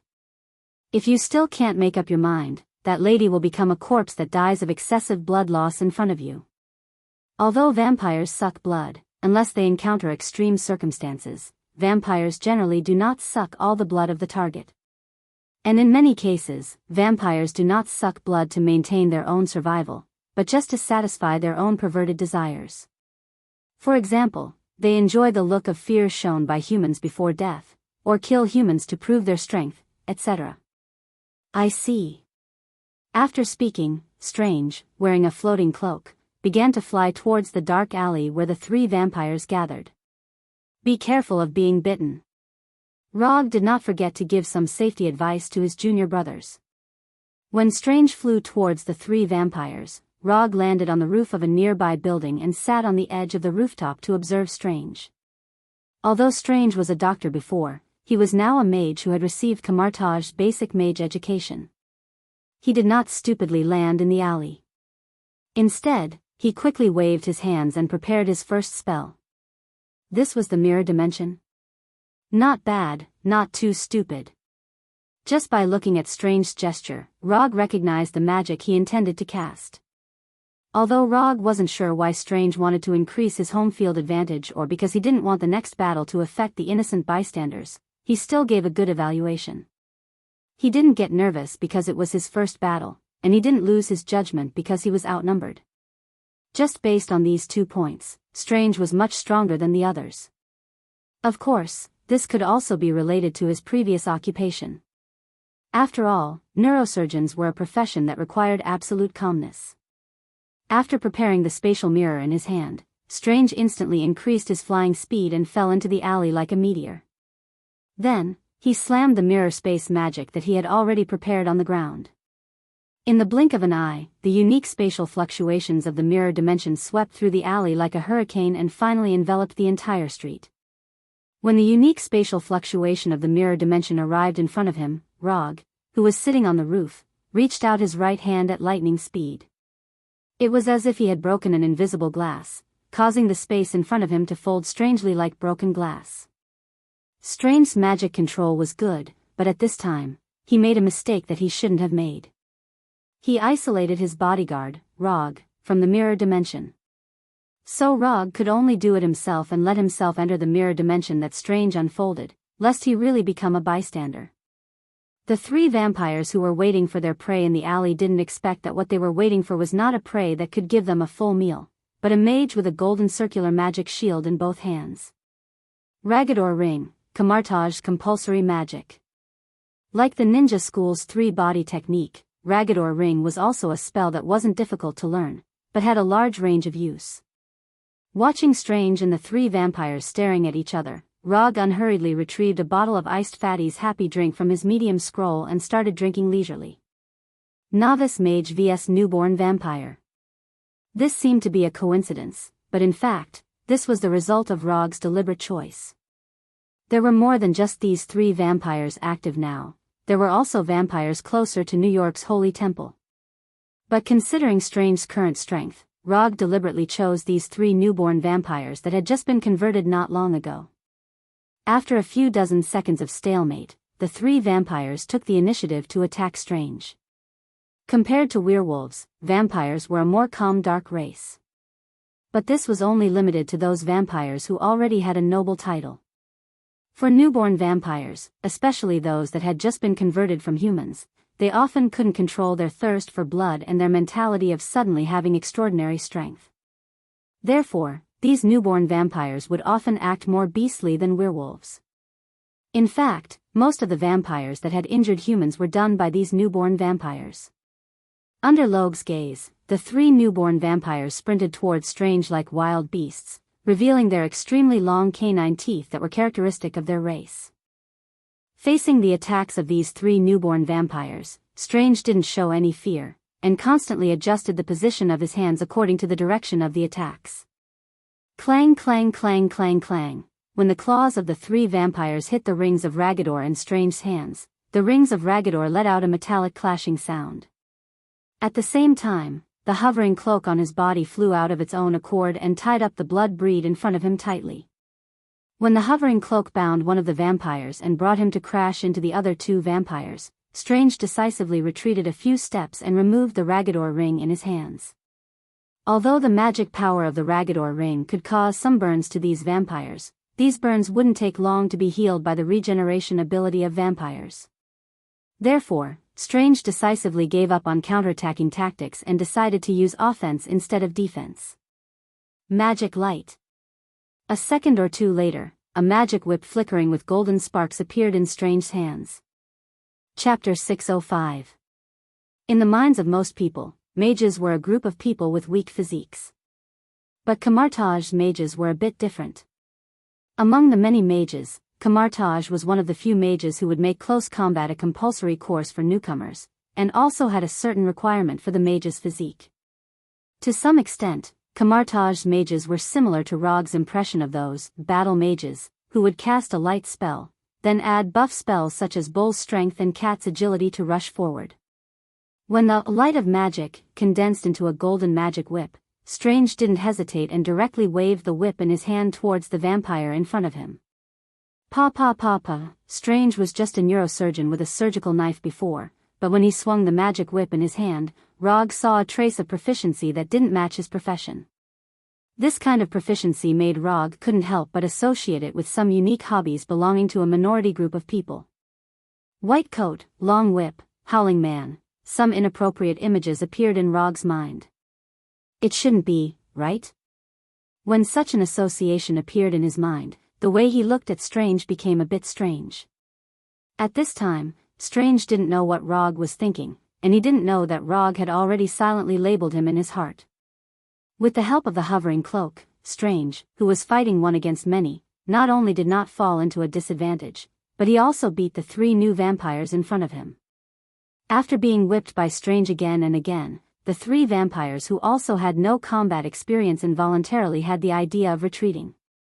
However, this idea of retreating could only be in their minds. Mirror dimension. Although these 3 vampires didn't know what kind of magic mirror dimension was, they soon found that something was wrong. Although the surrounding environment looked very normal, when they came to the intersection of 2 blocks like fleeing wild dogs, they were stopped by an invisible transparent wall. No matter how hard they tried, they couldn't cross this transparent wall that they couldn't see at all. Trouble. At this moment, the 3 newborn vampires finally understood why Strange slapped the ground fiercely when he arrived at the alley. After confirming that they were completely trapped by an unknown magic, the 3 vampires also completely dispelled the idea of retreating, and looked at Strange behind them with fierce eyes. After becoming vampires, this was the first time they encountered such a situation. However, they quickly calmed down. It's just a human who has mastered some extraordinary abilities, don't be too arrogant. Vampires are the strongest. After exchanging glances with each other, the 3 vampires attacked Strange again. Although the magic whips condensed from the light of magic would make them feel a burning pain, it was far from threatening their lives. Moreover, the vampires were born with powerful regenerative abilities, which gave them enough confidence in fighting Strange. Isn't it just a burn? I don't care. However, the 3 vampires soon discovered that they had underestimated Strange. Just as they madly ran towards Strange like mad dogs, Strange, who was wearing a hovering cloak, flew up to the air more than 20 meters above the ground. If flying up was just to avoid the attack of the 3 vampires, then Strange's following action was equivalent to sounding the death knell of the 3 vampires. Just as the 3 vampires looked at Strange in the air helplessly, Strange removed the magic whip in his hand, and put on the necessary tool for casting teleportation gate magic. After putting on the ring, Strange drew a circle in the air. In a few seconds, a golden circular teleportation gate with a diameter of several meters appeared on the ground where the 3 vampires were standing. The teleportation gate flickering with golden sparks quickly took shape, and the 3 vampires standing on the ground quickly fell under the influence of gravity. The teleportation gate Strange opened wasn't a teleportation gate to leave the mirror dimension space, but a teleportation gate in the air. Is he planning to kill the 3 vampires? Seeing Strange open the teleportation gate under the feet of the 3 vampires, Rog couldn't help but think. However, it turned out that he had somewhat underestimated his junior brother. Although Strange opened the other side of the teleportation gate in the air of the mirror dimension space, he didn't have the intention to kill the 3 vampires. When half of the 3 vampires' bodies fell into the teleportation gate, Strange didn't hesitate at all. His right hand suddenly pulled, as if he was pulling a non-existent pocket, and the teleportation gate with a diameter of several meters instantly shrank and disappeared. Chi! Bright red blood splashed everywhere, and the 3 vampires who fell into the teleportation gate seemed to have been cut in half at the waist. Their upper body and lower body were instantly separated. To a certain extent, what Strange did was indeed similar to being cut in half at the waist. However, the tool he used to cut in half at the waist wasn't an ordinary weapon, but the omnipresent and incomparably powerful spatial force.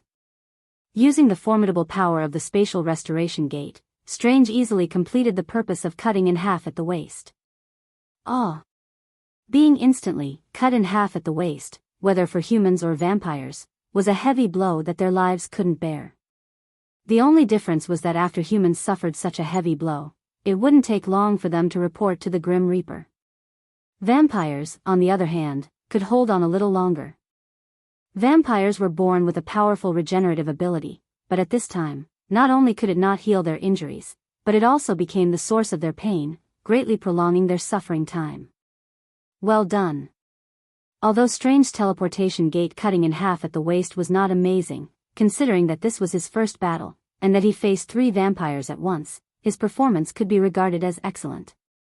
When Strange severely injured the 3 vampires, Rog, who was sitting on the edge of the roof and watching the show, used flight to fly to Strange's side and patted him on the shoulder with gratification. Well done. However, you have to remove the roots when cutting weeds. Letting them die as soon as possible is also a kind of mercy. As soon as his voice fell, Rog raised his right hand and summoned 3 small clusters of hellfire on his index, middle, and ring fingers. He casually waved his hand, and these 3 clusters of hellfire, which were only the size of a fingertip, flew like bullets towards the 3 vampires who were howling in pain on the ground. The moment the hellfire touched the 3 vampires who only had their upper body left turned into ashes in the blink of an eye, completely disappearing. Chapter 606. Where are we going next? After Rog finished destroying the corpse, Strange lifted the mirror space that enveloped the entire block and turned to Rog and asked, "Keep flying forward and you will meet your second opponent." Rog sensed a little and gave Strange a new direction. Okay. With that, Strange took the lead and flew forward. The battle just now didn't consume much of his energy. And after officially completing his first battle, he had an idea to test the limits of his current strength. Although he didn't say this idea out loud, Rog saw his plan at a glance. Rog also had this idea in the past, and what he did was even more excessive than what Strange did. Rog remembered that at that time, he went directly to a Russian mafia and broke into the mafia's headquarters with a knife, rescued the kidnapped hostages, and then accepted the mafia's property. That commission didn't get much ninja coins, but it opened the idea of increasing his side business. It was also from that day on that he began to gradually develop the habit of never failing to act. Under the bright moonlight, Rog and Strange flew quickly through the air like 2 ghosts, flying towards the 4th unlucky vampire. Although he was Strange's guide at this time, in fact, this late-night hunting plan was entirely Strange's own idea. According to his explanation, he would first use these low-level vampires to improve his combat experience, and while attracting the attention of the vampires, he would eliminate the vampires in New York little by little. As long as he can maintain a stable elimination efficiency, then the high-level vampires in New York will focus on him. At that time, he can get rid of the person in charge of the vampires in New York and finally eliminate all the vampires in New York. Generally speaking, there is no problem with his plan. The only uncertainty at present is what kind of strength the vampire in charge of New York has. However, because his current guide is Rog, he can basically ignore this. Even if the vampire in charge of New York is the legendary vampire ancestor Kane, Rog has absolute confidence in protecting Strange. If he wants to kill Strange in front of him, even if Ancient One does it himself, he may not be able to do it. This has nothing to do with whether he can beat Ancient One or not, it's purely because New York used to be his home ground. Although his main residence has now moved to Washington, there are still hundreds of Flying Thor techniques left behind by him in New York. New York is his Flying Thor home ground.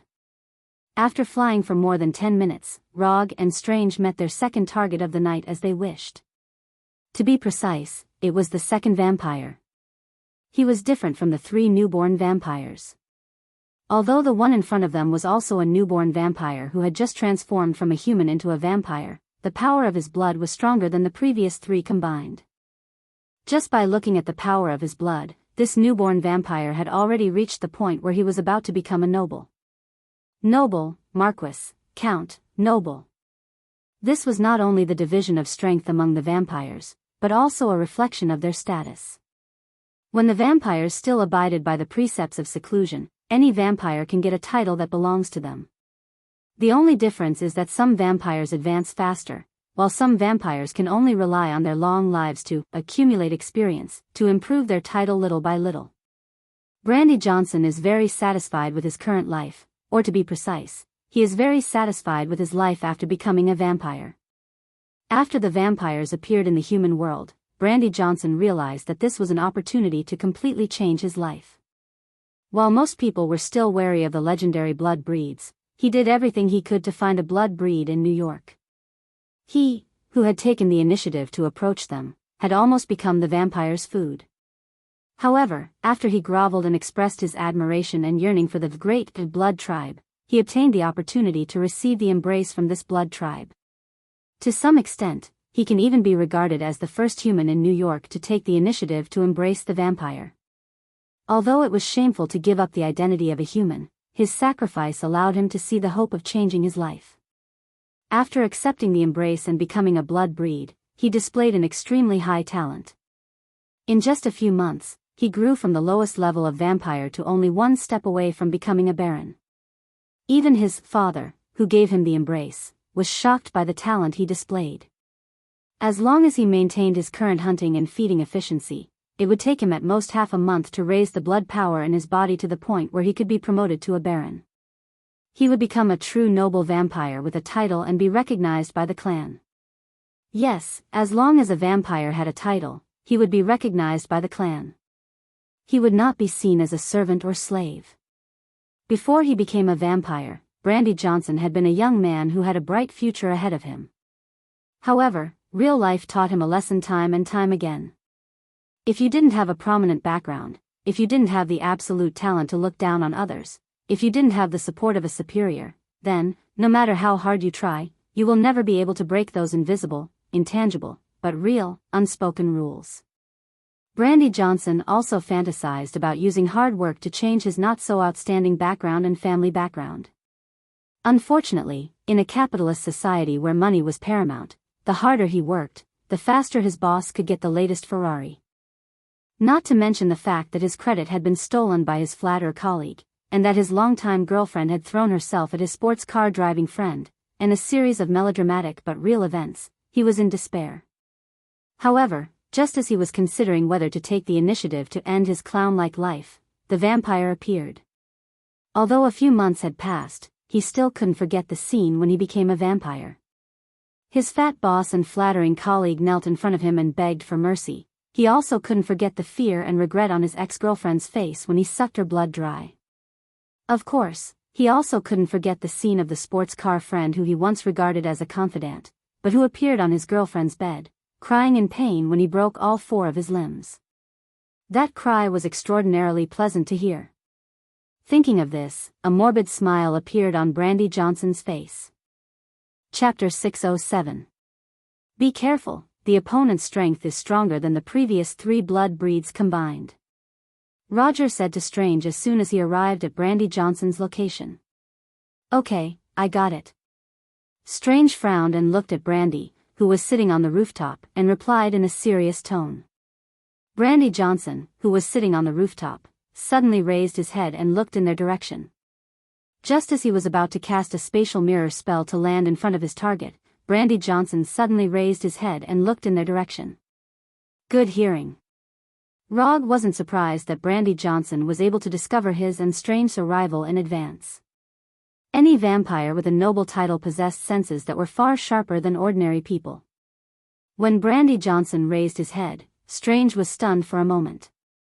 His hands maintained the gesture of the mirror dimension as he floated in the air.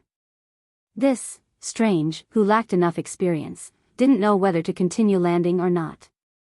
Just as Strange was considering if he should rethink his strategy, Brandy Johnson suddenly stood up and looked at Logue, who was floating in the air in disbelief. 4th Hokage? Why is he here? Although Brandy Johnson hasn't been officially recognized by the clan, he already heard about the grudge between Rog and the vampires from his father who gave him the embrace. How is this possible? Why would the 4th Hokage specifically come to find me, a little vampire? Brandy's face was covered in cold sweat. There were many vampires who knew about the grudge between Rog and the vampires, but there weren't many who really cared about this news. Even some of the less intelligent vampires, after hearing this news, had a crazy idea to fight with Konoha. But these vampires didn't have time to carry out this crazy idea, as they were killed by their father. If it's not necessary, don't provoke Konoha. Especially Rog, the fourth Hokage of Konoha. Although this wasn't an official order, those vampires who dared to violate it didn't live to see the moon the next day. After confirming that the person floating in the air was Rog, Brandy Johnson didn't hesitate and turned to run. Rog sighed helplessly as he looked at Brandy, who was running away like a frightened stray dog. Although he didn't know how the vampires trained the vampires, from Brandy's actions, they obviously reminded the vampires to pay special attention to some things. What do we do now? Strange dispelled the spatial mirror spell that he had yet to cast and flew back to Rog. Follow him, maybe I can have some extra relaxing activities tonight. After saying that, Rog took the lead and flew toward Brandy. Brandy's running speed was far faster than ordinary people, and the escape route.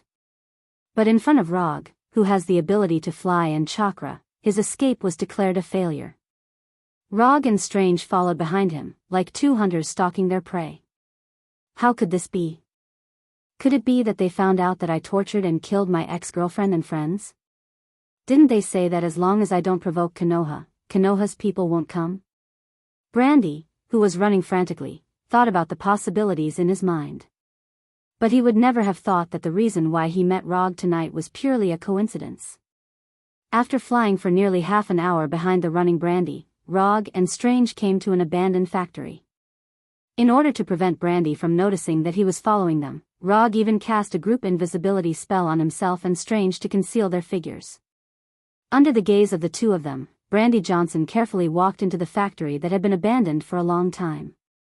When entering the factory, Brandy didn't forget to look up and look around to make sure that Rog didn't follow. When Brandy's figure disappeared behind the back door of the factory, Rog stopped Strange, who was about to land on the roof of the factory. There are a lot of vampires in there, and some of them have titles. After going in, your target is still the guy who ran away just now. As for the rest, I'll take care of it. Although there were a lot of vampires in the factory, for Rog, there was no difference between one vampire and a group of vampires. Even if there were 8 vampire dukes in the factory, he had absolute confidence in dealing with them. Okay. Strange had no objection to Rog's arrangement. It was only after experiencing a real battle that he began to realize just how powerful Log was. That's the power of a single person against a country and a race. When Rog landed at the gate of the factory, Strange controlled the floating cloak to slowly land behind him, and immediately cast Light of Magic, condensing a shining golden magic whip in his hands. Don't be so nervous, the strongest vampire inside is only a viscount. Rog glanced at Strange, then walked into the abandoned factory without any lights as if he was taking a stroll after a meal. Generally speaking, vampires usually gathered in private manors or 5-star hotels and other high-class places. However, not every member of the Blood clan had the financial resources to maintain their so-called nobility. Living for a long time didn't mean that one would have a lot of wealth. Even among the vampires with titles, there were many who couldn't take out millions of USD. Wait a moment, I'll use the magic you know to deal with these guys. If you're interested, you can learn a little. But my fighting style might not be suitable for you, so you don't have to bite the bullet and learn it. Just observe it. Strange only had 5 spells at his disposal, and only 4 of them could be used in battle. Although the out-of-body magic wasn't absolutely impossible to deal with enemies, the timing to cast it was rather harsh, and it wasn't suitable to be used as a regular combat method. Okay. Strange answered silently, still maintaining the magic whip in his hands. Then I'll teach you the first lesson now. In a dark environment, you need to avoid exposing your position as much as possible. After saying that, Rog pointed at the magic whip in Strange's hand that was constantly emitting golden light. After hearing Rog's reminder, Strange froze for a moment, then removed the magic whip in his hand. Without the light emitted by the magic whip, the surrounding environment instantly dimmed. The second lesson, distance is the key to determining the outcome of a battle. If the enemy is far away from you, then what you need to do is to find a way to close the distance between you. Chapter 608. Distance? Strange repeated, and then nodded, indicating that he understood. Although he already gave a reply, Rog felt that he still didn't understand. Since this was the case, then he would use an actual case to prove it. Rog put on the ring and began to cast a portal in front of Strange. Unlike the previous portals, the portal he opened this time wasn't big, only a few dozen centimeters in diameter. What was even more unusual was that the portal he cast this time was extremely fast. In less than a second, he opened up a portal above his right hand. Looking at this unreasonably small portal, a puzzled look appeared on Strange's face. However, he soon understood Rog's plan. Almost at the moment when the portal was formed, a vampire standing in a corner of the factory fell into the portal that suddenly opened under his feet. F***CK. The vampire didn't realize what happened and fell into the portal as if he fell into a lake. The entrance of the portal was set by Rog at the feet of the unlucky vampire. And above his right hand was naturally the exit. When the unlucky vampire fell from the portal that was only a few dozen centimeters in diameter, Rog stretched out his right hand and grabbed the vampire's neck. Then, his right hand suddenly exerted force. Crack. The crisp sound of bones breaking was heard. This vampire with amazing recovery ability didn't even have time to see Rog's face before his neck was broken. If this was a vampire with a noble title, then even if his neck was broken, he wouldn't die on the spot. The power of blood in his body was enough to repair the wound on his neck. Unfortunately, this vampire was just a newborn vampire, and the power of blood in his body was so weak that it was almost negligible. This is actually similar to the 3 vampires you used the portal to cut in half. The key is that the casting speed is fast enough, so fast that the target can't react in time. Your casting speed is not bad. Without increasing your casting speed, reducing the size of the portal can effectively reduce the time it takes to form. After throwing away the lifeless vampire in his hand like garbage, Rog turned his head and explained to Strange. Strange is someone who will become a supreme mage in the future. His magic talent is far above Rog's. But when it comes to killing, Rog is at least several levels higher than him. Although the vampire whose neck was broken by Rog was just a newborn vampire, Strange was still shocked by Rog's understatement. For some reason, in his view, the scene of Rog killing the vampire just now had an indescribable casual and natural flow, as if it was drinking water and eating. Is this the difference between a professional and a non-professional? Strange couldn't help but think.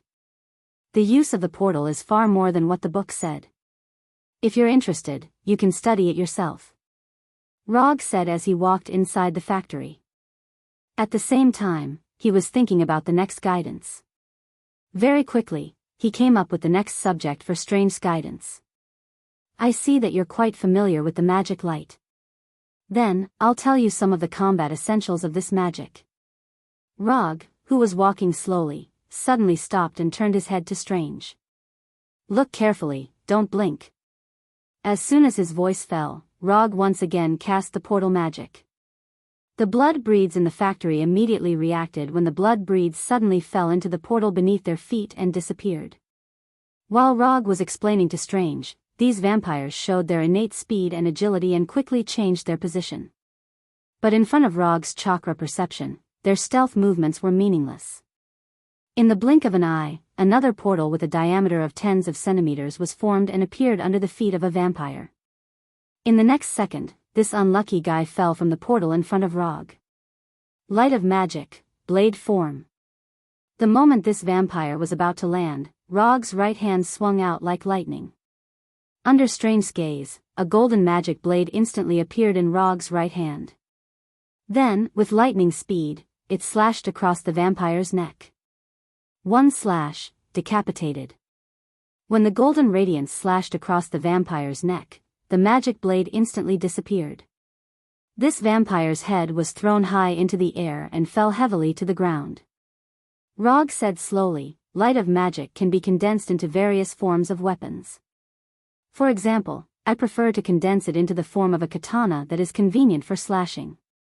Simply put, this is a magic that uses magic to condense a physical weapon. It doesn't matter what form the weapon is condensed into. The important thing is to not let the enemy prepare in advance, and the speed of the attack has to be fast. You like long whips, that's not a problem, but you'd better not let the enemy know in advance. Otherwise, they can make corresponding preparations in advance, such as quickly approaching you to avoid the whip's most effective attack range. Know what form of weapon can exert the greatest power at what distance, and can quickly change according to the actual situation. This way, this magic can exert the greatest power.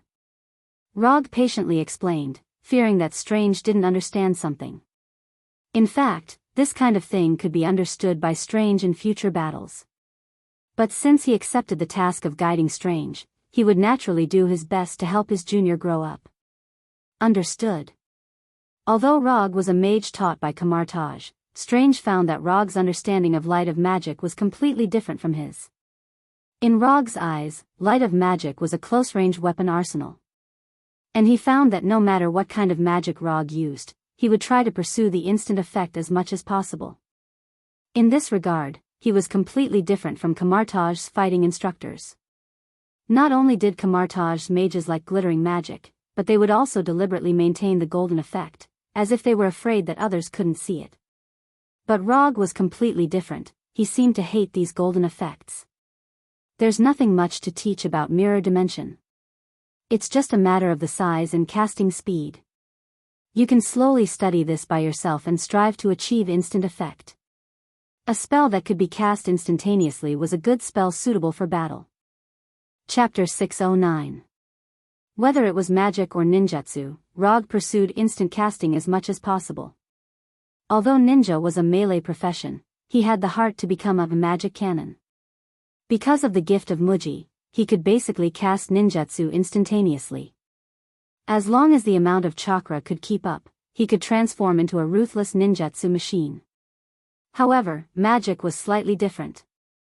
Although his casting speed was faster than many professional mages, it still didn't reach the perfect state in his mind. But he didn't spend too much time and energy to improve his casting speed. After all, his profession was a ninja, not a mage. Okay, I got it. To a certain extent, Strange was also an out-and-out genius.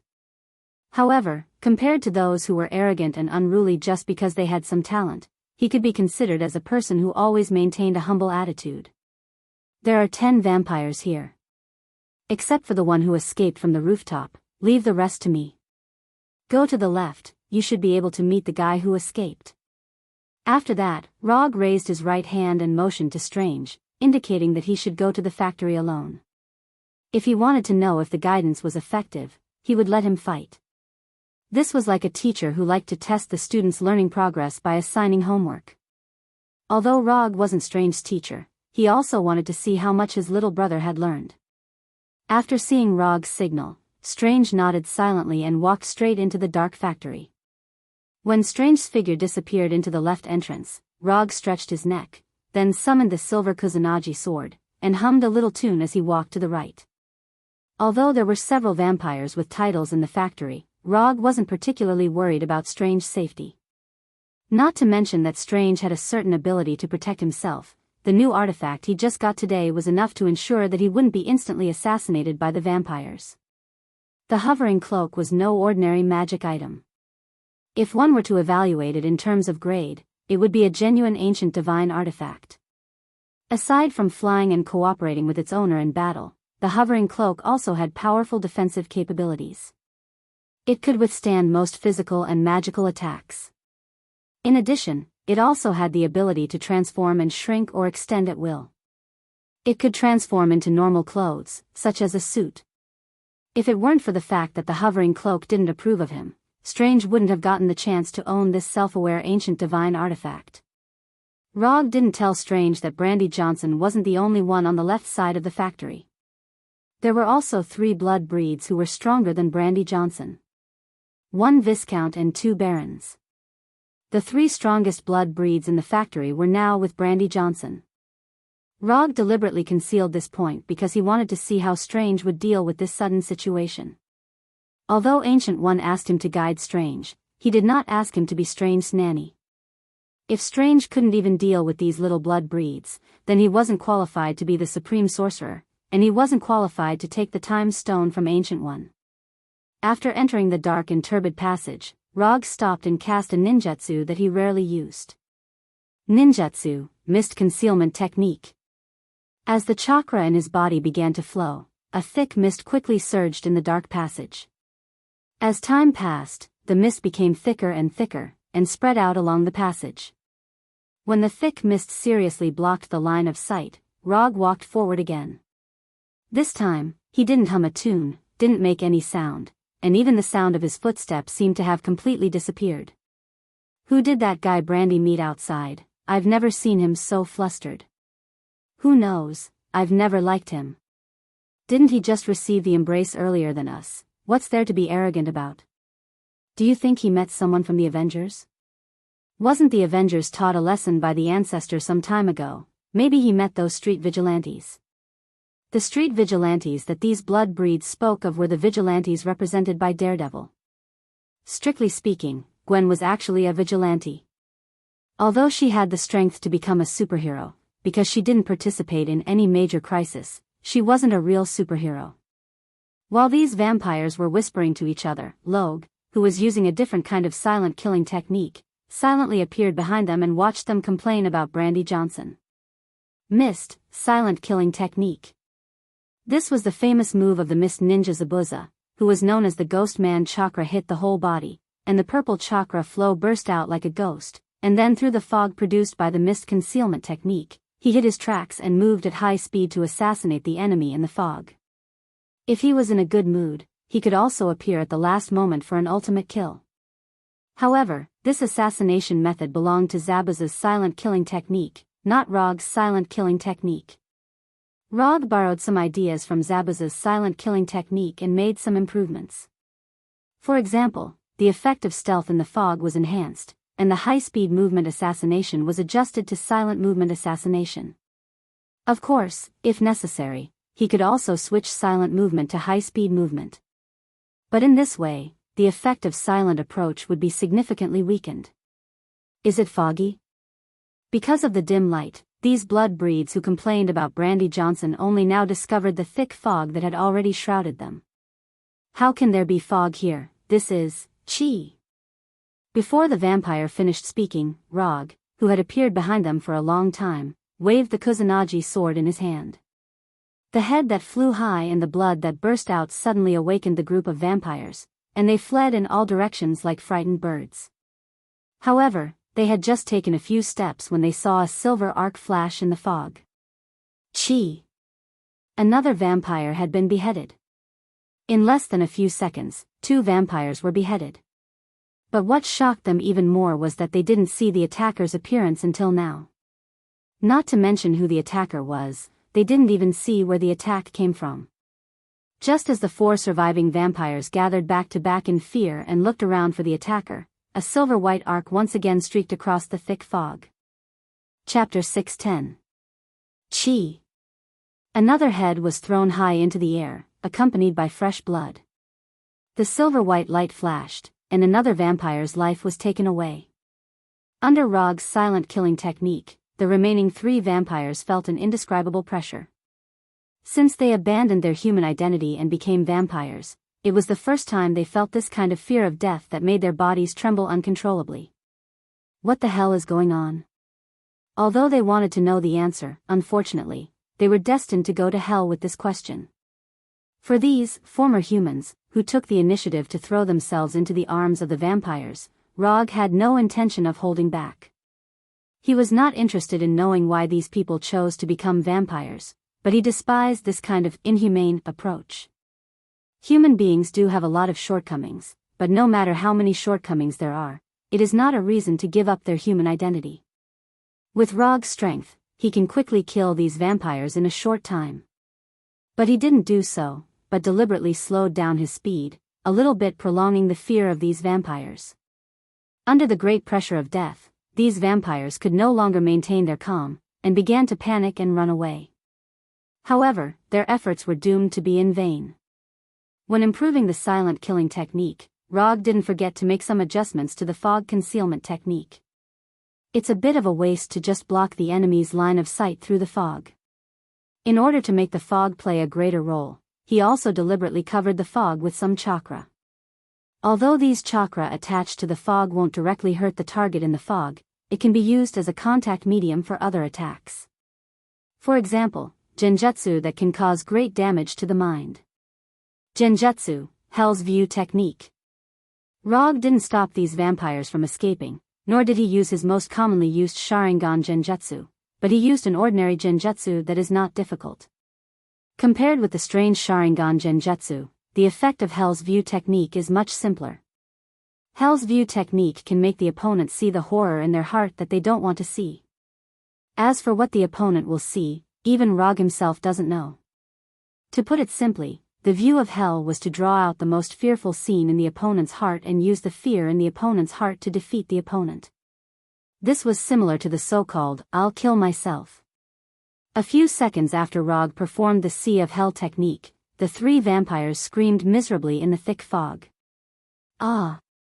Rog didn't know what they saw, but judging from their screams, the illusion in front of them must be very exciting. After determining the location of the three vampires through the screams, Rog walked towards them with the Kusanagi sword in his hand. 1, 2, 3. After using the Kusanagi sword to kill the three vampires, Rog deactivated the mist concealment technique and walked to the other side of the factory. At this time, Strange, who was on the left side of the factory, was facing the most difficult battle in his life. According to Rog's instructions, he walked into the passage on the left side of the factory, and then at the end of the passage, he saw Brandy Johnson running away. However, Brandy Johnson wasn't the only vampire that appeared in front of him. After seeing the three vampires beside Brandy Johnson, Strange immediately reacted. Rog definitely did it on purpose. Although Strange didn't know what kind of perception Rog had, he was 100% sure that the dignified Yondaime Hokage would never make such a serious misjudgment. Since it wasn't a misjudgment, then the only possibility left is that Rog did it on purpose. Although there were more enemies in front of him than he had imagined, and their strength was also stronger than he had expected, Strange still maintained the calmness he should have, and didn't reveal any fear or panic. When Brandy Johnson and the others were charging towards him like lightning, Strange decisively cast a spell. Portal. Just when Brandy Johnson and the others were about to rush in front of him like a pack of wolves hunting their prey, Strange opened a portal less than a meter in diameter under his feet, and let himself fall into the portal. Strange didn't have the intention to escape. Falling into the portal, he fell from the ceiling behind Brandy Johnson and the others. At the same time, he was ready to cast mirror dimension magic.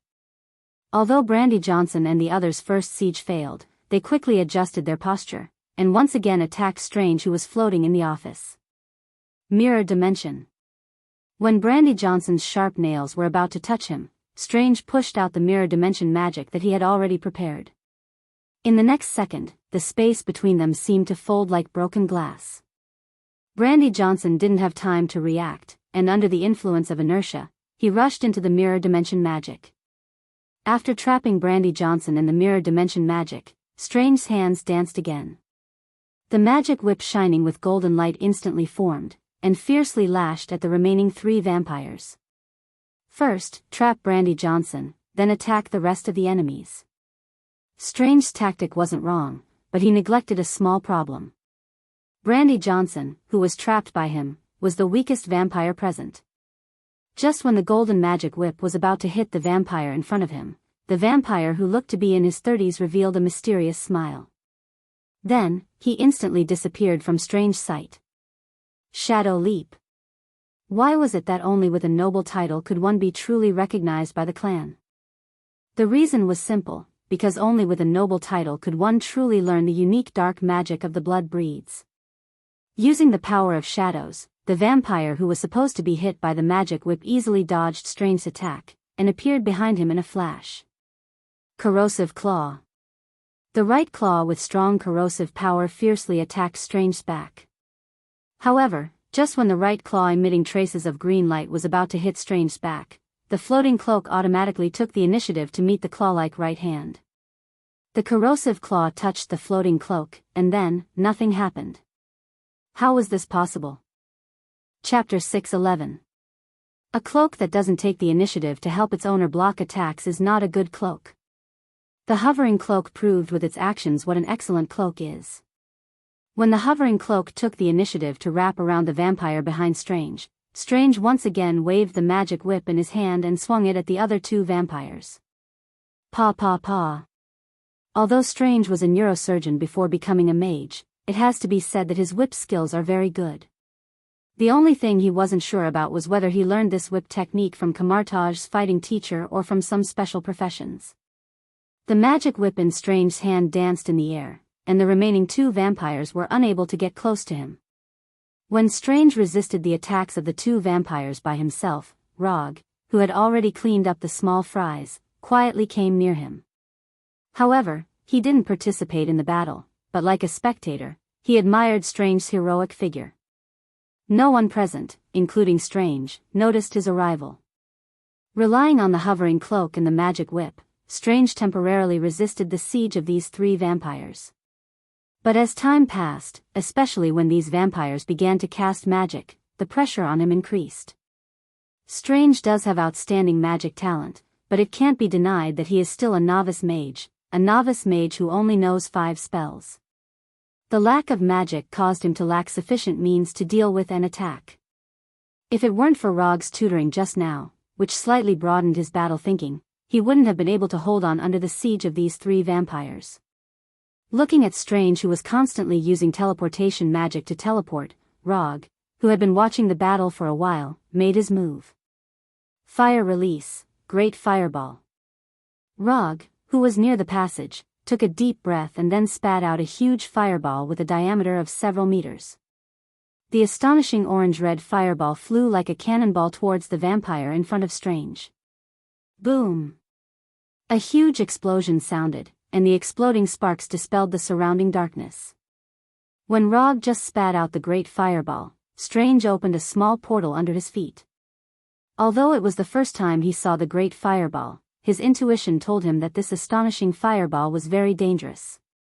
Strange wasn't the only one who had this premonition. The vampires who were fighting with him also had the same idea. Strange could escape the attack range of the great fireball through the portal, but the remaining 2 vampires were not so lucky. Although in Naruto's world, fire release has the title of Undying Technique. However, that also depended on who was using the fire escape technique. Some people cast fire release is still very terrifying. For example, Uchiha Madara, or Rog. After the great fireball exploded, Rog didn't look at the 2 vampires and used the body flicker technique to come to Strange's side, who had just walked out of the portal, and slowly said, "I'll take care of the rest, you go to the mirror dimension space and deal with the guy who escaped." Although Rog came after the battle, as long as he took a look at the mirror dimension space entrance in mid-air, he could know what Strange had done before. After watching the battle for a while, he also roughly figured out the extent of Strange's current mastery. Whether or not Strange could take care of these vampires on his own wasn't the main point. The main point was whether or not he understood Logue's instructions. "You can tell me in advance next time. I don't mind you using actual combat to test my learning progress. But I don't like the feeling of being hidden," Strange complained. "In a real battle, no one will provide you with information in advance, so be content." As soon as his voice fell, Rog disappeared in front of Strange. "It's time for tonight's operation to end." After Rog disappeared, Strange summoned back the hovering cloak that tied up the other vampire. He put on the cloak and flew towards the entrance of the mirror dimension in midair.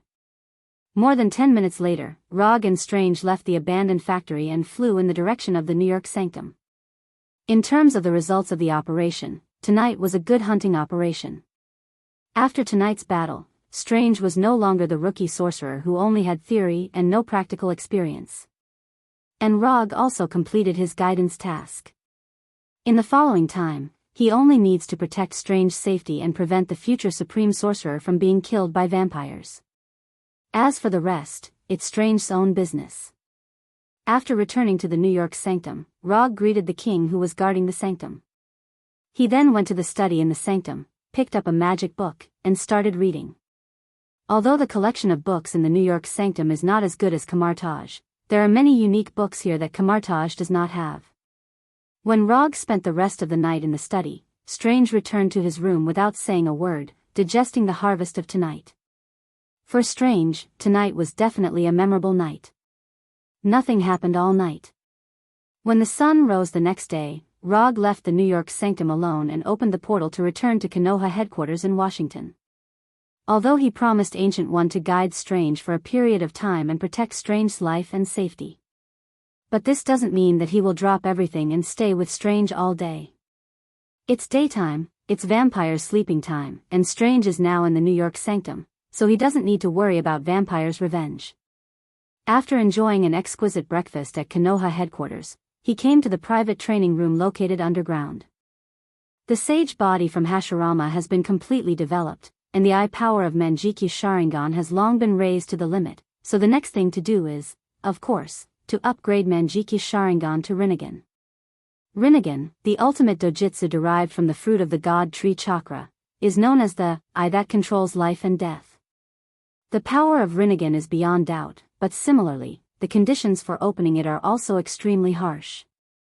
Under normal circumstances, only Indra's chakra reincarnation can open it after transplanting the body or cells of Ajura chakra reincarnation. Simply put, it is necessary to have eternal Manjiki Sharingan and Hashirama's cells. Rog doesn't have eternal Manjiki Sharingan, but he has the same sage body as Hashirama. So as long as he finds the right way, he may be able to open Rinnegan. As for what is the right way, Rog already has a general idea. Chapter 6:12. Uchiha Madara has given enough advice on how to open Rinnegan. Although after he obtained Hashirama's cells, it took him a long time to awaken the Rinnegan before he died. But his experience can still be used for reference. And unlike him, Roger now has a guarantee that he can open the Rinnegan with 100% success rate. The chakra fruit of the god tree. As long as 3 months pass, the god tree on Igo will be completely mature. Even if his current attempt fails, he can still open Rinnegan after 3 months. So even if he fails now, he has nothing to worry about, he just needs to make sure that he doesn't kill himself. After coming to the private training room located in the basement of Konoha's headquarters building, Rog stretched his limbs. Then, he opened the Hashiman Tanku. Moreover, he directly opened the 7th gate of the Hashiman Tanku. Hashiman Tanku, 7th gate of wonder, open. In an instant, a large amount of blue steam was emitted from his body, and the already amazing amount of chakra instantly skyrocketed. Although this sudden burst of blue steam is similar to the chakra coat he usually uses, it has nothing to do with chakra. This blue steam is the evaporation of sweat when the body is overloaded. As for why it is blue after evaporation, Rog doesn't know the specific reason. Anyway, the Hashiman Tanku is set up like this. The method he intends to use to forcibly open Rinnegan is simple, but also difficult. In short, it is to overload the fully developed Sannin body, and then use the chakra enhancement brought by the Hashiman Tanku to forcibly stimulate his Manjiki Sharingan. With the super recovery brought by the Sannin body, Rog doesn't need to worry about the sequelae of opening the 7th gate of wonder. Moreover, in this state of overloading the body, his Manjiki Sharingan will also be stimulated to the limit. The opening of Rinnegan, in the final analysis, is the reappearance of the power of the Otsutsuki clan. Rikudo Sannin inherited the power of Otsutsuki Kagaya, so he was born with Rinnegan. The so-called Indra chakra and Ajura chakra were just a part of the Sage of the Six Paths power. Therefore, Rog intends to directly skip the link of Indra and Ajura chakra.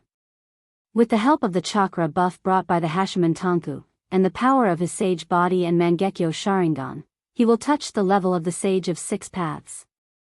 This kind of potential squeezing that was similar to seed explosion definitely had some risks. However, Rog had calculated that the risk was completely within the acceptable range. It's totally worth it to open Rinnegan 3 months in advance. After opening the 7th gate of wonder, his body had been strengthened to an unimaginable level. Right now, even if he were to compete with Hulk in terms of strength, he still had absolute confidence that he would have the upper hand. The 8 inner hidden gates was a body technique that was used to risk one's life in battle, but now he was using it as an auxiliary move. Of all the users of the 8 inner hidden gates, he was the only one who dared to do such a thing. Although the practice was a bit crazy, the benefits it brought were obvious. Under the stimulation of the sage body and the massive amount of chakra, his Mangekyo Sharingan began to spin wildly, and the color began to fade. It actually worked. After noticing that the lines on his Mangekyo Sharingan were spinning wildly uncontrollably, Rog froze for a moment. However, he quickly calmed down and controlled the surging chakra in his body to flow into his eyes. Strictly speaking, his way of opening Rinnegan was not fundamentally different from Uchiha Madara's. The only difference was that Uchiha Madara chose to use a lot of time to open it bit by bit. Rog, on the other hand, chose to squeeze out his own potential to open it quickly. Both methods had their advantages and disadvantages. Uchiha Madara's method was more stable, except that it took a lot of time. There was no risk. Rog's method was much more radical. Not only would it overload the body, but there was also a certain risk of losing control. This was why he deliberately came to the private practice room to do this instead of trying it in the New York temple. After losing control, destroying his Konoha headquarters was not a big problem for him. It was nothing more than spending some money to rebuild it. But if he destroyed the New York temple, he would not be able to explain it to Ancient One. As time passed, the lines in his eyes turned faster and faster, and began to develop into concentric circles. At the same time, the bright red color was getting lighter and lighter, gradually showing a trace of lavender. Judging from the mutation of the Mangekyo Sharingan at this time, the progress was smooth. But Rog couldn't relax at all. Even if the amount of chakra he had now surpassed that of Hashirama, the chakra in his body was gradually unable to keep up with the consumption. Do I have to open the 8th gate of death? This idea involuntarily emerged in Rog's mind. But he quickly gave up this crazy idea. Trying to open the Rinnegan didn't need to go to such a point. After thinking for a few seconds, he quickly made a decision. Give up opening both eyes at the same time and open one of them first. He decisively stopped the chakra rushing to the left eye of the Mangekyo and used all the chakra in his body to stimulate the right eye. Without the continuous stimulation of chakra, his left eye quickly returned to its normal appearance and changed back to the bright red form. At the same time, the color of his right eye was getting lighter and lighter. When the chakra in his body was about to reach the lowest warning line of life-threatening, the chakra in his body suddenly calmed down. The right eye, which had just madly devoured his chakra like a black hole, finally stopped and no longer consumed his chakra madly. Did he really succeed? Although he couldn't see what his right eye looked like at this time, Rog could be sure that he really succeeded. When he fought against Thanos on Titan, he used the reality gem to temporarily evolve himself into a Rinnegan. And at that time, he also had the right eye of Rinnegan. There's no mistake, this is the feeling. He slowly raised his right hand and pointed his palm at the steel door of the practice room. 10,000 Mammoth Tensei. With a thought, a terrifying gravitational force poured out of his palm and directly acted on the steel door more than 10 meters away. Boom! The steel door that was enough to withstand the bombardment of rockets was pulled out and quickly flew towards Rog under the effect of 10,000 Mammoth Tensei. When the steel door, which was nearly 10 centimeters long, came in front of him, he gently waved his right hand and threw the steel door flying at high speed to the side.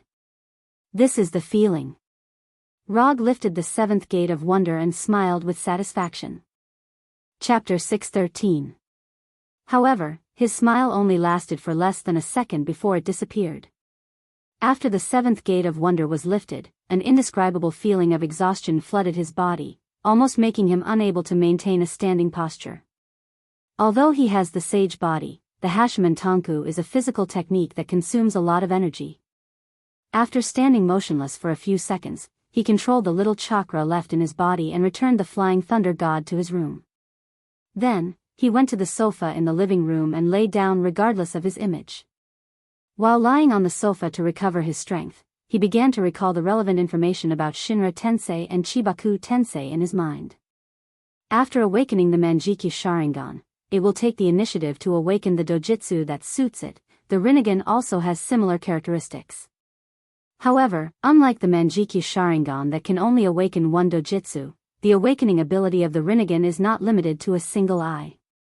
One Rinnegan or two Rinnegan can awaken 3 universal abilities. Shinra Tensei symbolizes repulsion, Wansho Tensei symbolizes gravity, and Chibaku Tensei symbolizes the ultimate control of gravity. At this time, although Rog only opened one Rinnegan, and it hasn't been long since he opened it. But at the moment when the Rinnegan opened, he knew that at this time, he can already skillfully use the 3 Rinnegan ninjutsu.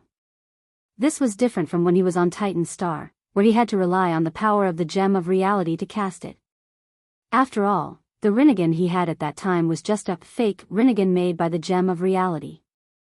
After lying on the sofa with his eyes closed for more than 10 minutes, he slowly got up and walked to the bathroom. Opening the 7th gate of wonder made him sweat a lot. Although the sweat evaporated as soon as it came out, turning into blue steam, he still couldn't stand the feeling of sweating all over his body. More than half an hour later, after taking a comfortable hot bath and changing into clean clothes, he opened the portal and returned to the New York Temple. Strange's vampire experience mission is not over yet, and he also has the idea of finding a few vampires to practice his Rinnegan. What happened to your eyes? When he arrived at the cafeteria in the temple, Strange, who was eating a burger, looked up at him and asked in confusion. Nothing much, just a change of image. Rog's left eye is now a 3-tomo Sharingan, while his right eye is a Rinnegan. His blood-red left eye and light purple right eye gave off an asymmetrical sense of beauty. Kuroto didn't explain the Rinnegan to Strange. He poured himself a cup of black coffee and sat opposite Strange. After taking a sip of the black coffee, he continued, "If I'm not mistaken, the vampires outside are now looking for information about you. So, do you plan to continue looking for low-level vampires to train your combat skills, or do you plan to challenge a higher level of difficulty?" The 2 of them had killed a total of 13 vampires last night. Although there were no witnesses at the scene of the battle, with the vampires' abilities, they should be able to quickly determine that it was them who had done it. Perhaps the information about the 2 of them had already been placed on the table of the vampire prince in New York City while they were chatting. "I'm fine with anything. It's up to you." Strange swallowed the hamburger in his mouth and said casually. "Then challenge a higher level of difficulty. There's no need to waste too much time on those low-level vampires.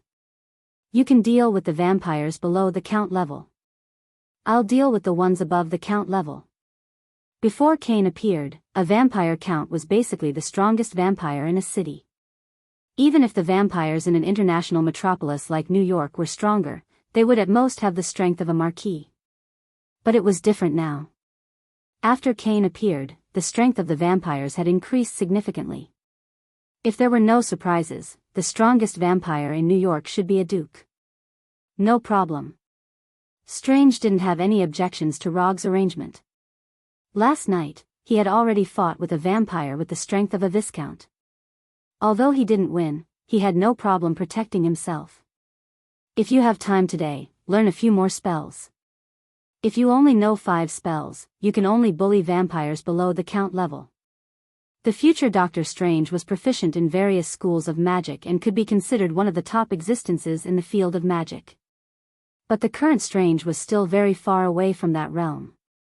It was only at this time that Rog, a part-time mage, could act as Strange's magic teacher. Okay.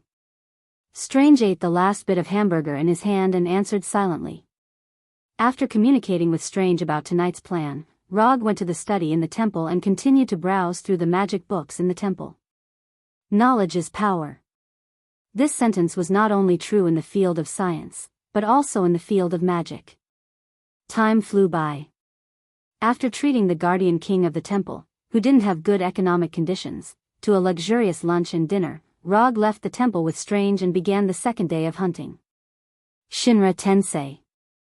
Rog raised his right hand and sent the vampire count who tried to pounce on him flying. Just when the vampire count realized the huge difference in strength between him and Rog and tried to cast magic to escape, Rog raised his right hand again and aimed his palm at him. 10,000 Celestial Beacon. Magic undulations emerged from the vampire count's body and he flew uncontrollably toward Rog. Who is this guy? This unlucky vampire count didn't recognize Rog. The reason was simple. Rog deliberately cast a transformation spell to change his appearance so that these guys wouldn't frantically run away when they saw him. After using the tyrannical gravitational force of 10,000 Celestial Beacon to pull the vampire count in front of him, hellfire from the depths of hell appeared on Rog's right hand. Ah!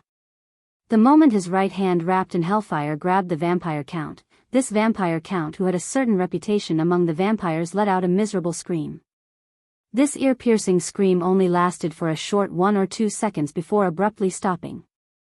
The vampire count whose neck had been grabbed by Logue quickly turned into a cloud of scattered ashes under the scorching hellfire. A vampire count was nothing more than this. After shaking his right hand that wasn't stained with any ash, Logue turned to look in Strange's direction. Compared to last night, Strange had improved significantly today. With the help of the hovering cloak, he faced off against 5 vampire viscounts alone. Moreover, he fought back and forth without yielding an inch.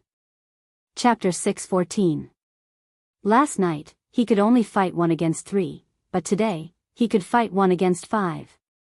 Strange's progress was not small. Of course, this was also related to the fact that he had learned a few new spells today. Because of the time constraints, Strange did not learn too complicated and advanced magic. Instead, he learned a few Zero Circle and First Circle spells that could be mastered by practicing casually. For example, magic tricks, blind, mage's hand, and so on.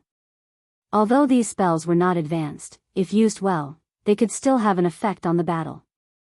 After taking care of the vampire earl who was in charge of leading the team, Rog sat casually on the wall beside the street, watching Strange's battle. It had to be said that Strange's performance tonight was very good, and it could be said that he had been reborn, as expected of the successor appointed by the Ancient One. With this adaptability and comprehension ability, even if he did not study magic and change to science, he could still become a representative of a certain field. Although Logue didn't intervene in Strange's battle, the scene of him casually killing the vampire count left a severe psychological shadow in the hearts of the vampires present. Especially the last scream of the vampire earl, it made the vampires' hair stand on end, and they unconsciously swallowed their saliva. They did not come to look for Rog tonight. The reason why they met was purely because the place where they appeared was too close to the New York sanctum. Before they left the sanctum, Rog sensed their existence.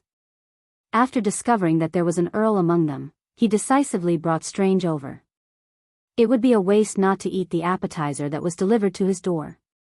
Moreover, the strength of these vampires was just right for Strange, who had already experienced a battle. Under Rog's observation, Strange was getting more and more used to the fight. Magic missiles, paralysis, mage's hand, and other spells were thrown out one after another as if they did not cost magic power. For some reason, after seeing Strange's fighting style that already had some prototype of a magic cannon, he could not help but think of Loki, who was far away in Asgard. Speaking of which, he had not seen Loki for a long time. He did not know if the god of trickery, who had regained his freedom, had been doing well recently. Since he thought of Loki, he naturally thought of Thor and Hela. After thinking for a few seconds, he made a decision. Once Strange's mission was over, he would make a trip to Asgard and Warnerheim. The fruit of the tree of God will ripen in 3 months, and he has already opened one of his Rinnegan. Therefore, in the next 3 months, he didn't have anything particularly urgent to deal with. In that case, let's go to Asgard and Warnerheim, and bring Hinata along for a pleasant 2-person trip. Strange would never have thought that while he was fighting these vampires to the death, Logue was actually thinking about traveling to another planet. As time passed, Strange's cooperation with the hovering cloak became increasingly tacit. After casting a combination of teleportation gate, light of mana, blind, and magic missiles, Strange got rid of 3 vampires in one go and grasped the hope of victory in his hands. The count who led the team died, and 3 of his companions also died. Although the remaining 2 vampires tried their best to escape from the mirror dimension, their lives still ended in the mirror dimension that was parallel to the real world. When Strange called back the hovering cloak and adjusted his heartbeat by taking a deep breath, Rog, who was sitting on the wall, suddenly said, "Although your magic power level is very good, you should try to save some magic power in the future. You won't like the feeling of kidney failure when your magic power is exhausted." Overall, Strange's performance in this battle was not bad. The only problem is that he wasted a lot of unnecessary magic power. Spell battery is indeed a tactic that requires continuous high-frequency casting of spells, but this doesn't mean that one doesn't need to consider the consumption of magic power when using this tactic. There is no need to throw 5 spells at an enemy that can be killed with 3 spells. In terms of choosing spells, you can do a little better, and the timing of the release can be a little better. After giving some combat advice to Strange, Rog took the lead to cast the teleportation gate and left the mirror dimension, and began to choose the second batch of targets for tonight for Strange. There is no shortage of vampires in New York now. If Strange is interested, Rog can even fill his 24 hours a day. But in this way, it is not to train his junior, but to push him to his death. When it was 5:00 in the morning, Rog and Strange, who had been busy outside all night, returned to the New York sanctum.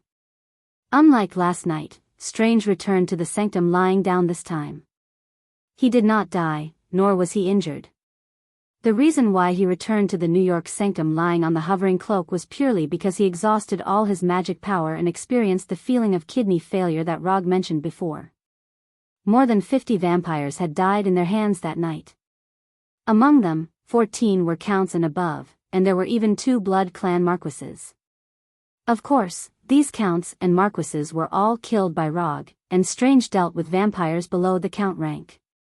After sending Strange, who couldn't even stand up, back to the sanctum, Rog informed the king and then left the sanctum alone. He was going to see an old friend in the vampire clan.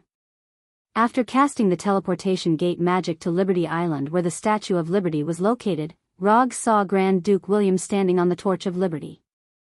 "You're here." When Rog cast the teleportation spell and arrived on the torch, Grand Duke William, who was dressed like a British aristocrat, said without looking back. "Didn't you ask me to come over? Why, are you starting to feel heartache for the death of your people?" Rog ignored Grand Duke William, who was standing and looking at the city. He sat down directly on the torch and looked at the calm sea shrouded in the night. "Why did you attack them?" "We didn't attack Konoha, and we even took the initiative to avoid the areas where Konoha's various branches are located."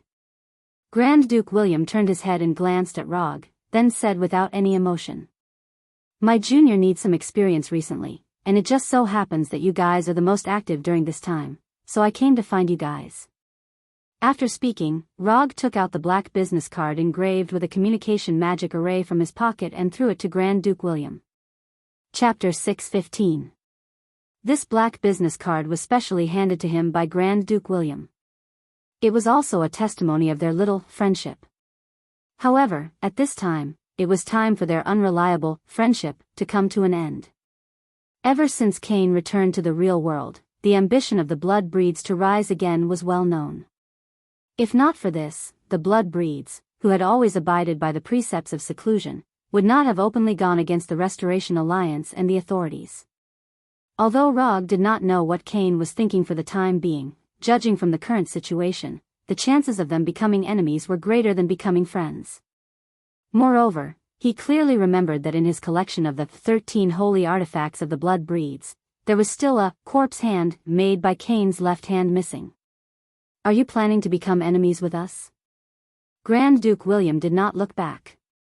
He accurately stretched out his right hand and caught the business card that was flying at high speed with 2 fingers as he asked in a calm tone. "Not completely.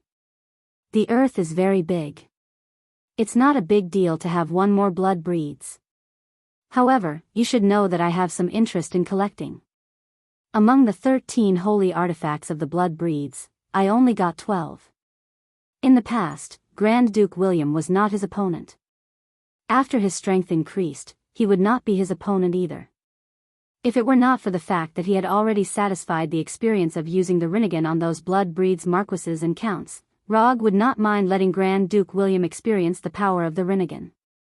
You, as a superior of the blood breeds, second only to Cain, Grand Duke William knew very well what the corpse hand was about. Although Rog did not say it explicitly, he had already heard the provocation in Rog's words. That's right, it was a provocation. And it was not a provocation to him alone, but a provocation to the entire blood breeds. "I'm in a good mood tonight, so I won't attack you.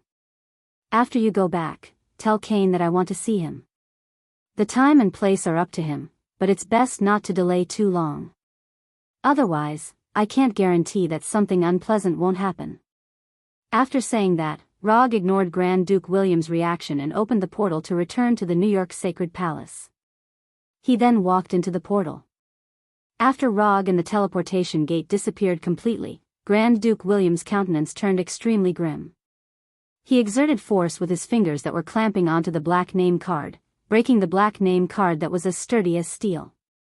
An invisible sea breeze blew past, and Grand Duke William, who was wearing a black classical suit, turned into a group of bats and flew out in all directions, disappearing from the torch. Strange's training wasn't over yet. While protecting Strange's life, Rog decided to find some fun for himself. Otherwise, life would be too dull and boring. Furthermore, he was a little interested in the legendary blood tribe ancestor, Cain. This was the first vampire in history, a guy who had single-handedly created a dark race. It would be weird if he wasn't curious about such a legendary creature. The night passed uneventfully. When dawn appeared on the horizon once again, a brownish-yellow letter with a wax seal floated down from the entrance of the New York Sacred Palace. The moment this letter with a classical European style floated down from the air, Rog, who was lying on the sofa in the Sacred Palace study, opened his eyes. Magical fluctuation. Although the magical fluctuation at the entrance of the Sacred Palace was very weak, it didn't escape Rog's perception and woke him up from his sleep. The moment this brownish-yellow letter was about to touch the ground, a small portal with a diameter of more than 20 centimeters appeared on the ground below the letter. This letter passed through the portal on the ground and appeared in front of Rog, who casually held it in his hand. What era is it now? Still using the method of sending letters? After cursing in his heart, Rog opened the letter and quickly browsed through it. Just as he had guessed, the person who sent the letter was none other than Grand Duke William. The contents of the letter could be described in one sentence. The blood tribe ancestor, Cain, had agreed to his request for a meeting. The meeting time was tomorrow at 1:00 in the morning, and the location was Liberty Island where the Statue of Liberty was located. After reading the letter, Rog summoned the hellfire and burned the envelope and the letter into nothingness, leaving not even a trace of ash. At noon, in the dining hall of the Sacred Palace. I have something to deal with tonight. I will let my avatar follow you. You can go out with my avatar to perform the mission. Rog tasted the Mexican food recommended by the king and said to Strange sitting opposite him. Avatar? What are you going to do? Strange raised his head and glanced at Log as he asked doubtfully. You don't have to worry about this. Anyway, with my avatar, you don't need to worry about safety. In the field of magic, physical avatar is an extremely advanced magic, and the learning difficulty and casting conditions are extremely harsh. But in the field of ninjutsu, this is something that most chunin can do. Although Strange knows that Rog is a ninja, he has never seen Rog use shadow clone jutsu and would avatar, so he couldn't react for a while. Got it. Obviously, Roger didn't want to tell him what he was going to do tonight, and Strange naturally didn't want to ask any further. Since Rog said that there is no need to worry about safety with his avatar, then he will definitely not encounter a life-threatening emergency. On this point, Strange still trusts Rog. After all, Rog is not only his senior brother, but also Konoha's fourth Hokage. Night once again enveloped New York City, which was known as safe and sound. Strange left the New York sanctum with Logs would clone to continue his actual combat training and vampire hunting plan. When the needle of the huge grandfather clock in the study pointed to 1:00 in the morning, Rog put down the magic book in his hand and stretched his stiff neck.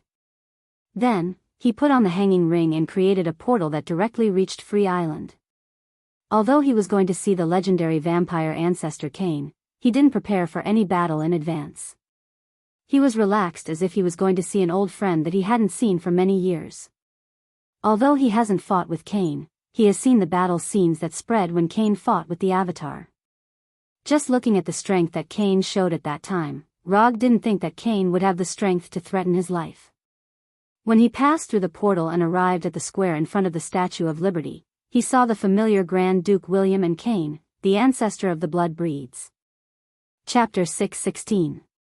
Just by looking at his appearance, Grand Duke William, who was dressed in a classic black suit, held an exquisite cane, and had meticulously combed hair, looked more like the legendary blood-kindred ancestor than Cain. Compared to Grand Duke William, whose image and temperament were perfect, Kane's appearance was much more casual. He was wearing a pair of black pants and a white shirt with only the bottom few buttons buttoned. He had a head of casual black hair and a dark red windbreaker. "You are Rog?" While Rog was sizing up Kane, Kane was also sizing him up with a sleepy look and asked in a casual manner. "There shouldn't be anyone else who would come at this time other than me. Or have you sucked too much dirty blood and your brain is muddled?" Even though he was facing the so-called ancestor of the vampires, Rog was still as indifferent as ever. When he stepped out of the portal, he used Chakra's sensing ability to sense Kane. His life energy and blood power were both astonishing, far surpassing that of ordinary vampires like Grand Duke William. Apart from that, Rog also sensed an ancient aura that could not be hidden from him, as well as a faint holy aura. It was normal for Kane to have an ancient aura. After all, he was an old monster who had lived for who knew how many years. It was not particularly strange for him to have such an ancient aura. The strange thing was that there was an extremely weak holy aura on him that had not been completely removed. Rog was not unfamiliar with this holy aura. He had sensed the same holy aura on the fragment of Dr. Doom's true cross, as well as in the gate of heaven that he and Doom had jointly summoned. But the problem was that this holy aura that originated from heaven should not appear on a dark race like Kane. Rog had always been skeptical about the claim that Kane was a descendant of Adam and Eve. Or rather, he did not believe in the so-called God-created humans at all. He was more willing to believe in the legend of Nuwa-created humans than the legend of God-created humans. In his opinion, Kane should be a lucky person who had somehow obtained extraordinary powers in ancient times. However, he was different from other extraordinaires. The supernatural power in his invisibility had changed his life form and continued this special life form, or rather, infected others, thus leading to the birth of the dark race known as the vampires. However, no matter how Kane was born, the holy aura should not have appeared on his body. The holy aura that originated from heaven was completely incompatible with the power of blood, the source of the blood clan's power. If the holy aura on Kane's body was left behind by a holy attack, then with Kane's strength, it would not be difficult to get rid of the holy aura. If he couldn't get rid of the divine aura, he wouldn't be standing here right now. There was no such thing as internal injuries in the battle between divine power and the power of darkness. There were only two outcomes for dark creatures that were attacked by divine power, life or death. The presence of holy aura in the bodies of dark creatures for a short period of time could be because they had just suffered a holy attack and had yet to fully recover. But the current Kane didn't look like he had just suffered a holy attack. If Rog didn't guess wrong, the holy aura on Kane's body had been on him for a long time, and it even showed signs of merging with his own aura. As expected of the fourth Hokage who once forced the Blood Clan to hand over the 12 sacred artifacts. "You are the first person who dares to speak in such a tone in front of me." After speaking, Kane's shoulders shook slightly, and the dark red coat on his body turned into pure blood power and disappeared. Energy materialization. Not just the coat, but all the clothes on Kane's body were products of blood power materialization. In this regard, he was very similar to the goddess of death, Hela, as they both liked to use energy to make their own clothes. Good energy control and use. Looking at the dark red coat that disappeared on Kane's body, Rog silently praised. "Are you sure I'm the first? If I remember correctly, my teacher should have met you before." Others may not know, but Rog learned from Ancient One that they had met once. As the Sorcerer Supreme, Ancient One would not have any prejudice against Kane, a dark creature born on Earth. But this doesn't mean that he will have any good feelings for the Blood Clan. Before Kane has the crazy idea of destroying the world, Ancient One may not do anything to him, but don't expect Ancient One to have any good temper with him. Rog still knows his magic teacher well. "You really are a guy that people don't like." Kane didn't continue to dwell on this topic and directly asked Rog's purpose. "Tell me, what are you looking for me for?" "Actually, it's not a big deal, I just want your left hand." "You just mentioned the 12 sacred artifacts." "I have some obsessive-compulsive disorder.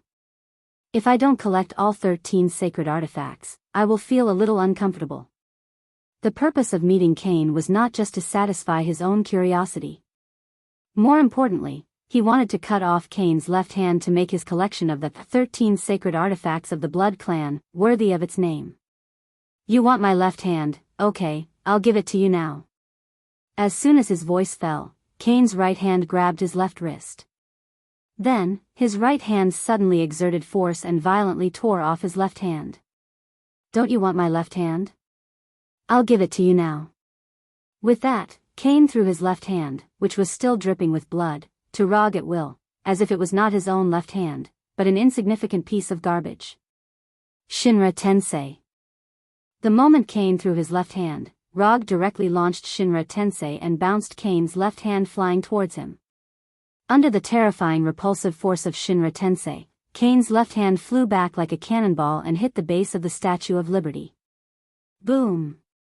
The moment Cain's left hand touched the base, a terrifying explosion like that of an intercontinental missile rang out, blasting a huge crack in the base of the Statue of Liberty.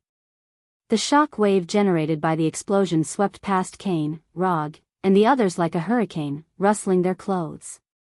You already have strength that far surpasses ordinary people, so there's no need to play these little tricks. It will only lower your status as the ancestor of the Blood Clan. Cain seemed to be very amiable as he handed his left hand to Rog. But in reality, the left hand he threw out was just a fake materialized by the power of blood. Whether it was the left hand or the dripping blood, it was just a product of the materialized power of blood. Chapter 6:17. On the surface, Cain pulled off his left hand and threw it to Rog. But in fact, Cain threw a blood bomb, disguised as his left hand to him. Rog noticed this for the first time, so he used Shinra Tensei to bounce the left hand back. You are more vigilant than I thought. However, this is far from enough. As soon as his voice fell, Cain's figure disappeared from Rog's sight and appeared in front of him in a flash.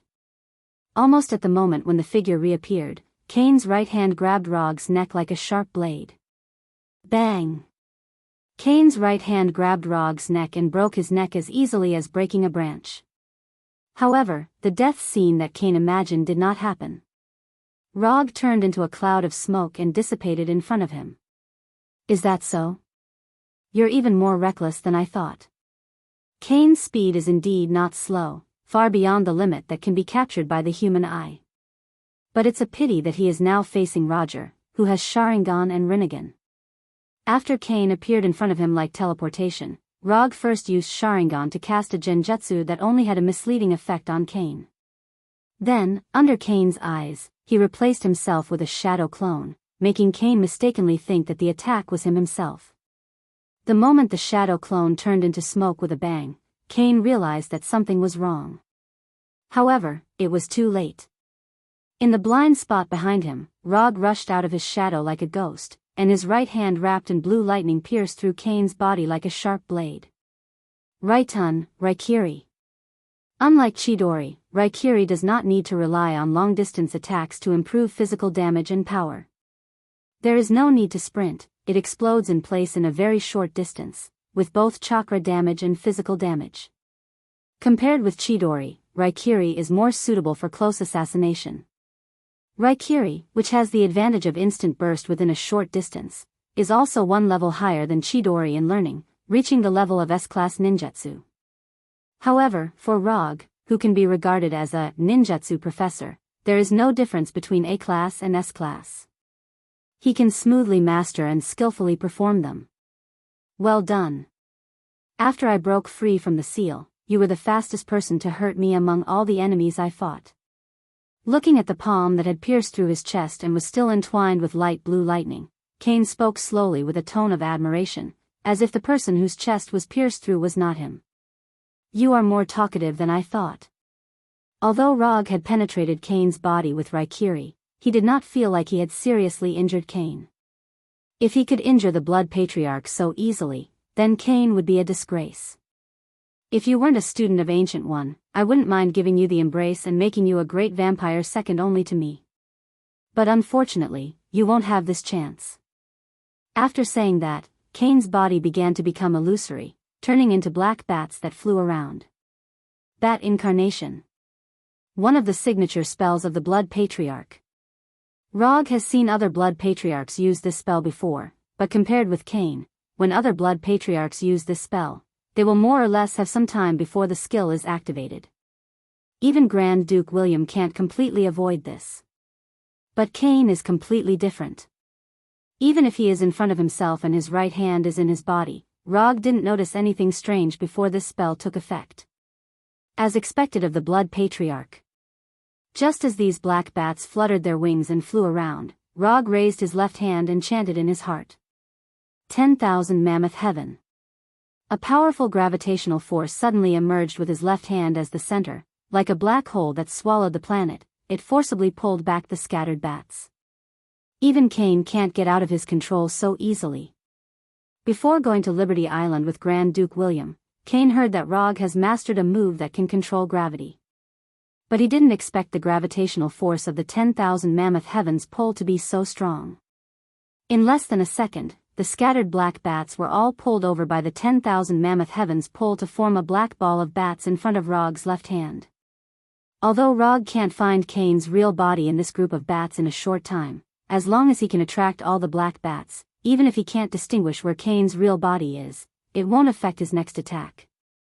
After using the 10,000 Mammoth Heavens pull to stop Cain from leaving, he didn't hesitate to summon Hellfire, which has the effect of restraining dark creatures, and let the Hellfire, which has the effect of burning away all the filth in the world, wrap around the bat ball, formed by the black bats. From using the 10,000 Mammoth Heavens pull to summoning Hellfire to burn the black bats, everything happened in a flash. Grand Duke William, who was a distance away, didn't even have time to intervene in the battle before the bat ball in front of Rog turned into a blazing orange fireball. Just as the Hellfire was burning these black bats, Rog suddenly had a premonition of danger. Not good.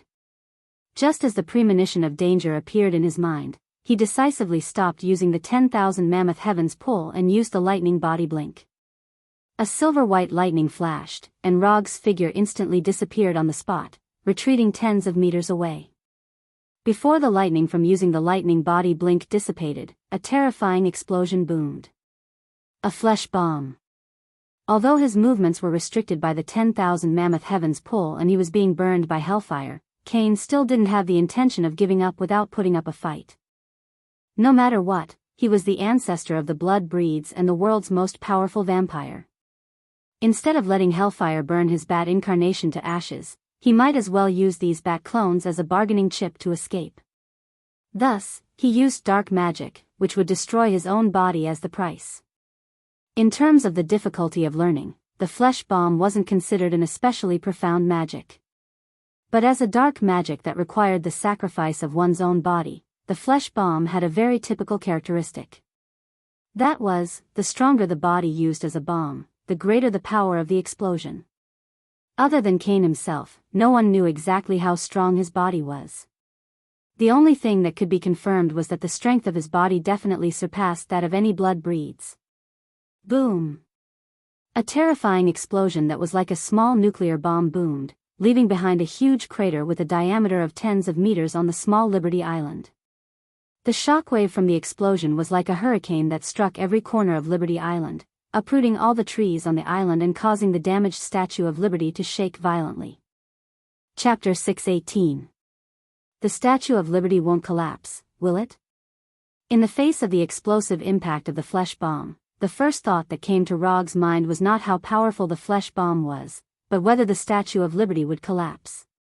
He had seen a lot of explosions that were stronger than the flesh bomb, so the flesh bomb that Cain used at this time did not surprise him too much. In other words, if Cain, the ancestor of the vampires, did not have this ability, he would be surprised. In terms of strength, Cain had also reached the level of a heavenly father.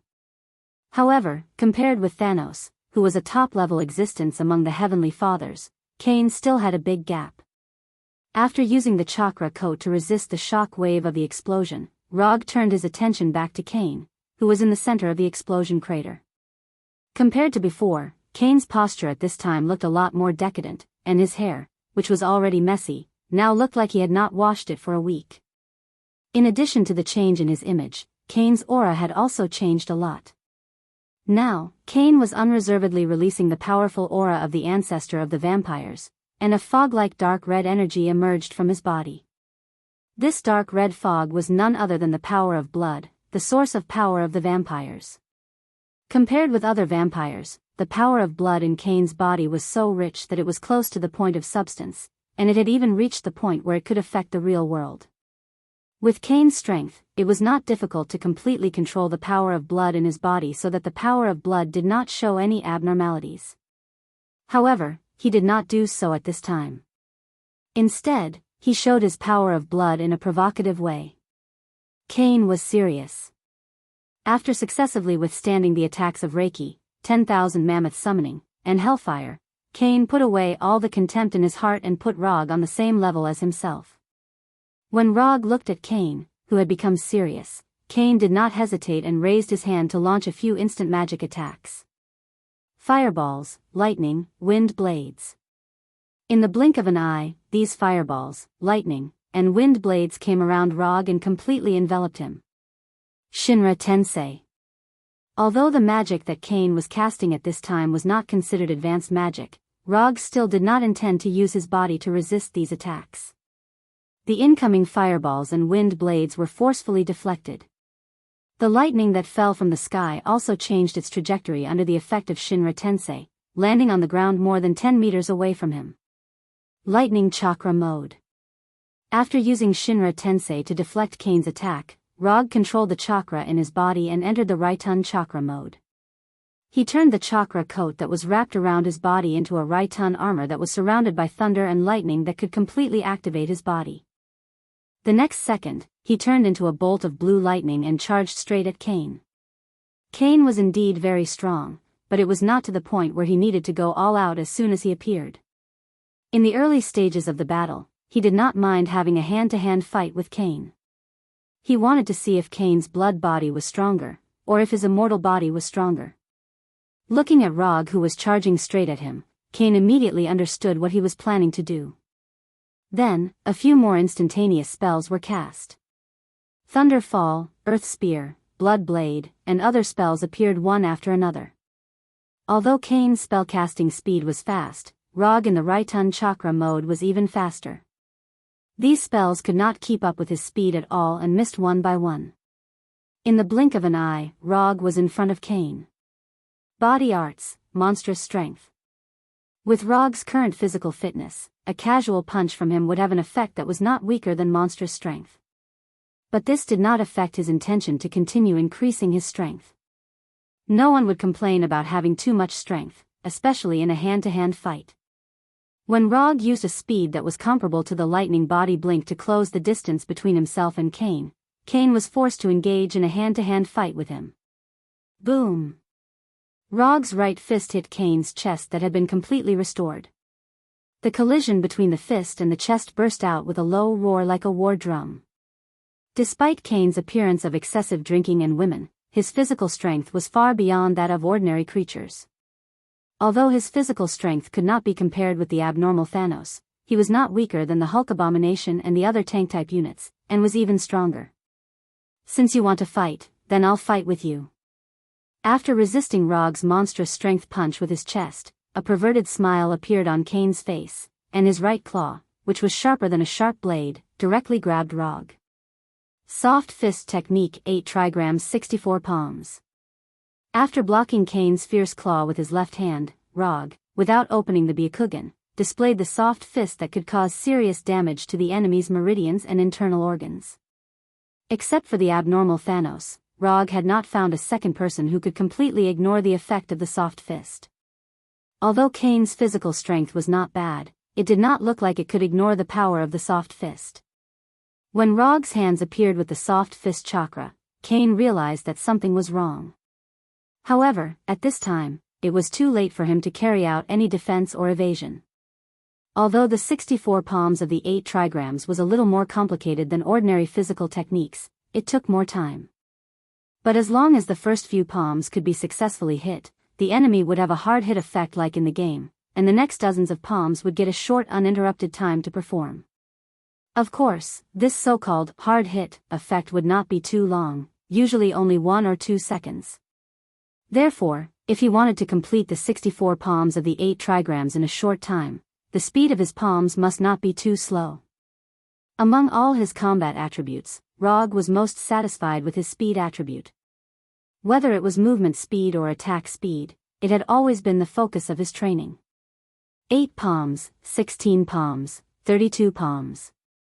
Taking advantage of the time when Cain could not resist and could not move, Rog used his hand speed far beyond that of ordinary people to finish the first 32 palms and hit the soft fist chakra into Cain's body. Although he did not use the Byakugan to specifically observe the flow of the blood power in Cain's body, Rog was not worried about the final effect of the 64 palms of the 8 trigrams. Although the blood breed and human beings were two different races, the body structure of the blood breed was very similar to that of human beings. This also meant that the internal organs of the blood breed and human beings were similar in terms of the position and movement principle. Although the 64 palms of the 8 trigrams had the effect of sealing the target's energy flow, what Rog wanted at this time was not to seal the flow of Cain's blood power, but to cause internal damage to Cain's body. 64 palms. After finishing all 64 palms, Rog did not stop there, but used a move that once left a deep impression on Grand Duke William. 8 trigrams Mountain Break. Chapter 6:19. Rog pressed his right palm on Cain's chest, and the terrifying chakra in his body surged wildly along the meridians of his right hand. The light blue chakra completely enveloped Cain like a laser beam. Boom! Cain, who had just endured the 64 palms of the 8 trigrams, did not have the chance to resist before he was sent flying. After using the Bagua, Mountain Breaker to send Cain flying, Rog did not continue to pursue him. Instead, he stood where he was and waited for Cain. Although the 64 palms of the 8 trigrams and the Bagua, Mountain Breaker were not weak, it was still a little too whimsical to think that he could defeat Cain. In fact, Rog had never expected to defeat Cain so easily. No matter what, Cain was the ancestor of the blood kindred and the most powerful vampire in the world. If he had been defeated so easily, the blood kindred would not have appeared in front of the world so arrogantly after his return. Seeing Rog use the 64 palms of the 8 trigrams to restrict Cain's movements and then use the Bagua, Mountain Breaker to send Cain flying, Grand Duke William could not help but frown. The tactics that Rog had used just now were exactly the same as the tactics that had defeated him before. They both started with the 64 palms of the 8 trigrams and ended with the Bagua, Mountain Breaker as the ultimate skill. Although Rog did not use the Thunder Evasion Chakra mode when he fought with him back then. However, there was no difference in the way that he thought about the two battles. Until now, Grand Duke William still clearly remembered the pain that he had felt after being sent flying by the Bagua, Mountain Breaker. That was the most profound and painful lesson in his life. It was also because of that defeat that he represented the Blood Kindred and offered the 12 sacred weapons, making the sacred weapons that the Blood Kindred were so proud of become Rog's personal collection. While Grand Duke William was recalling that battle, Cain, who had been sent flying by the Bagua, Mountain Breaker, stood up again and moved his limbs as if he was stretching and relaxing after a workout. Neither the 64 palms of the 8 trigrams nor the Bagua, Mountain Breaker caused fatal damage to him, but the chakra that had entered his body caused him a lot of trouble. These chakra cells were like cancer cells, stubbornly residing in his body, corroding his internal organs and hindering his body's movements. What was even more troublesome was that these chakra were extremely resistant to the power of blood, making it impossible for him to use the power of blood to quickly disperse these chakra. After dispersing the chakra in his body so that it would not affect his normal activities, Cain ignored the remaining chakra and allowed it to stay in his body. With his body's regenerative ability, the remaining chakra would be cleared out sooner or later. It was just a matter of time. After confirming that the remaining chakra in his body would not affect the upcoming battle, Cain tore off his white shirt that had obvious holes and blood on it and walked towards Rog bare-chested. He couldn't remember the last time he was sent flying. The only thing he was sure of was that he didn't like this feeling. When he was only about 20 meters away from Rog, he stopped, raised his right hand and hooked his finger at Rog. Obviously, he intended to continue the hand-to-hand combat with Rog. Looking at Cain's sharp eyes, Rog showed a satisfied smile. The reason why he didn't continue to pursue Cain was that he didn't want to end the hand-to-hand combat so soon. Otherwise, he could have launched a second wave of attacks before Cain got up, instead of allowing Cain to disperse the chakra in his body. There was no need for communication. Cain and Rog burst out at a speed that was beyond the limit of what the naked eye could see and rushed towards each other. Bang bang bang bang bang. In just a moment, the two of them were in front of each other and attacked each other. Whether it was Rog or Cain, they did not use any fancy moves at this time. They were like two primitive beasts engaging in the simplest and most brutal hand-to-hand combat. Punches, blocks, whipping kicks, elbows. At this time, rather than saying that Rog and Cain were fighting with skills and experience, it was better to say that they were displaying their terrifying physical qualities that were far beyond that of ordinary people. Any punch or kick attack would show an extremely terrifying power under their strength and speed. In the collision of their punches and kicks, there were even air shock waves that were like sonic booms, adding a rhythmic background music to their battle. Bang bang bang. Grand Duke William, who came with Cain, completely dismissed the idea of intervening after witnessing the battle between the two of them. The reason was simple. Even as the Grand Duke of the Blood Kindred, he was completely unable to keep up with the rhythm of the battle between Rog and Cain. In Grand Duke William's line of sight, Rog and Cain had both turned into afterimages. Their entire figures, including their punches and kicks, had become illusory. As time passed, the speed and rhythm of their attacks became faster and faster. They even gradually showed the effect of disappearing. Ever since coming to this world, Rog had fought with many powerful enemies. However, until now, Cain was the only enemy who could completely keep up with his attack speed. This was something that even the goddess of death, Hel, had not been able to do. While Hela's swordsmanship could be considered to be superb, in a pure fight like this, Hela was clearly weaker than Cain. The reason for such a gap might have something to do with the fighting style of the Blood Kindred. Among the Blood Kindred that Rog had fought, apart from the so-called Blood Kindred guards, most of them did not like to use weapons. To these Blood Kindred, their claws were the most lethal and most suitable melee weapons for them. In this regard, Cain, as the ancestor of the Blood Kindred, was particularly outstanding. Even if he had entered the Thunder Evasion Chakra mode and had the powerful recovery of the immortal body, Rog still did not dare to use his body to resist Cain's claws. As time passed slowly, the melee combat between Rog and Cain gradually entered a white-hot state. At this time, neither of them dared to relax in the slightest. In such a high-speed melee attack and defense, even a delay of a few tenths of a second could lead to the final defeat. However, just as they were having the time of their lives, the ravaged Freedom Island welcomed the second batch of visitors. Although the flesh bomb that Cain had used earlier did not injure Rog, it had successfully attracted the attention of the Avengers and the military in New York City. While the two of them were competing in melee combat, the Avengers' Quinjet and the military's armed helicopters arrived above Freedom Island and aimed their weapons at them, as well as Grand Duke William, who had been idle for a long time. Chapter 620. Rog and Cain noticed the arrival of the Avengers' Quinjet and military helicopters when they were still a few kilometers away from Freedom Island. However, the two of them did not take these uninvited guests to heart and continued to fight in close combat. Since they had already fought to this extent, they would not stop here no matter what. Before the outcome was decided, even if the Avengers and the military completely surrounded the place, they would not stop, let alone the Quinjets and military helicopters. Moreover, they were not the only ones on Freedom Island. When the Quinjets and military helicopters aimed their weapons at Rog and Cain, who could barely catch a trace of them, Grand Duke William, who had been watching the battle for a long time, made his move. Although Grand Duke William could not intervene in the battle between Rog and Cain, it was not difficult for him to deal with the Quinjets and military helicopters. The Quinjets and military helicopters hovering above Freedom Island did not even have time to fire before Grand Duke William launched a magic attack first. Grand Duke William casually raised his right hand that was holding his cane, and a dark thundercloud that completely covered Freedom Island quickly appeared in the calm night sky, making the already dim night even darker. When the thundercloud rolled and gathered into a ball, 5 to 6 10-meter-wide tornadoes surged out of the thundercloud, attacking the Quinjets and military helicopters like giant pythons that were hunting for their prey.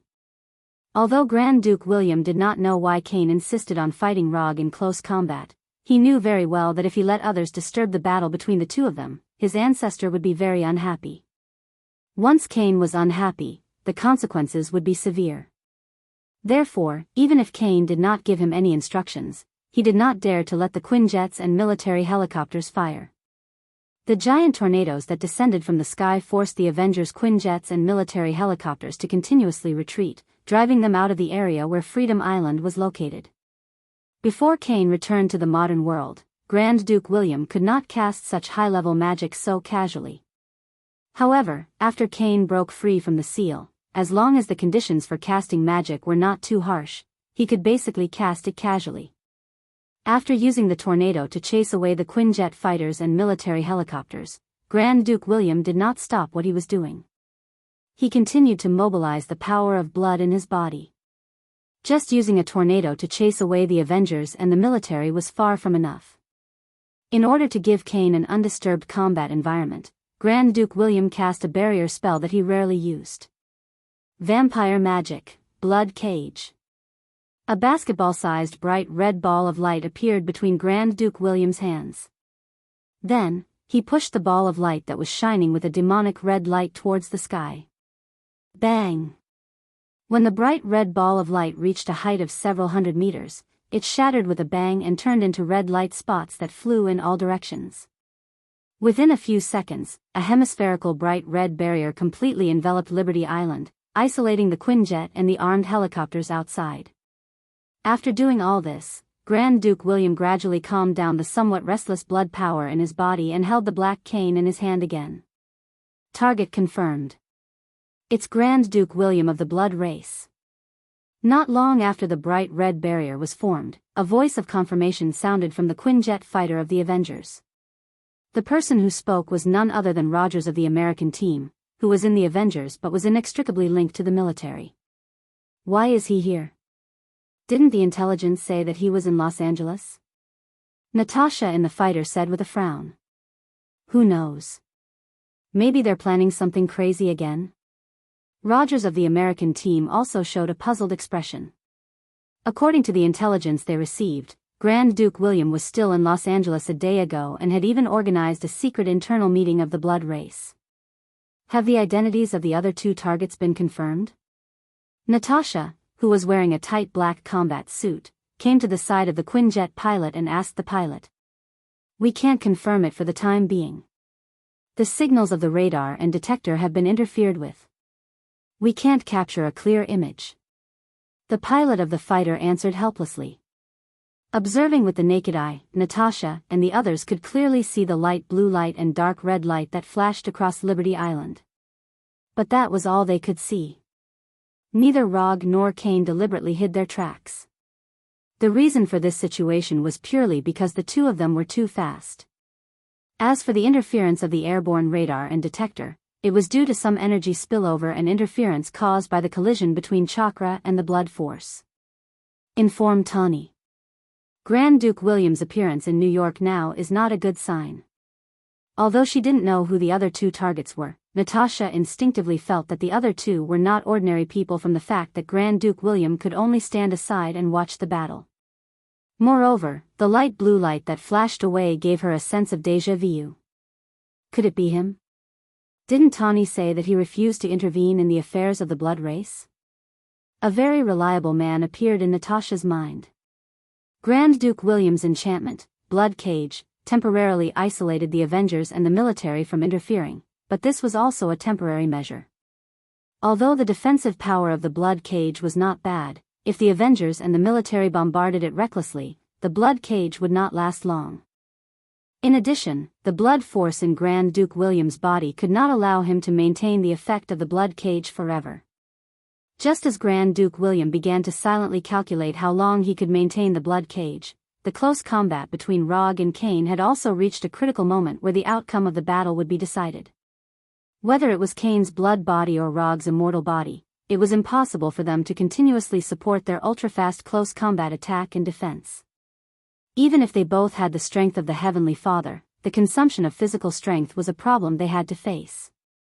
After blocking Cain's right hand that was trying to grab his heart for the umpteenth time, Rog took the initiative to retreat a few steps, giving the initiative to attack to Cain. What's this? Cain never thought that Rog would give up the initiative to attack at this time. Although he did not know what Rog was planning, he did not intend to give up this opportunity. After this fight, he had thoroughly experienced how difficult it was to deal with Rog in the field of close combat. Among all the enemies he had fought, Rog was the only one who made him feel the pressure of death in close combat. This was something that the battle angels of heaven had not been able to do. Chapter 6:21. Although he was emotional, Cain didn't hesitate in his actions.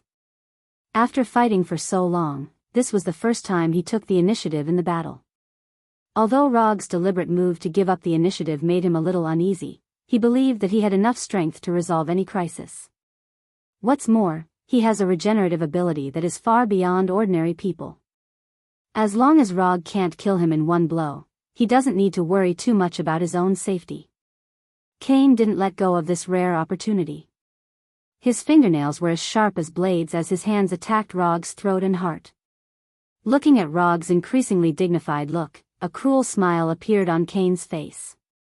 Now, he has begun to fantasize about how to ravage the defeated Rog. Due to the fact that he had the upper hand and the initiative, Roger could not resist Cain's attack like before. He could only retreat continuously. One step back, one step back. Cain, whose combat awareness and skills are top-notch, didn't waste this opportunity. He kept moving forward and forcibly pulled Rog into his battle rhythm.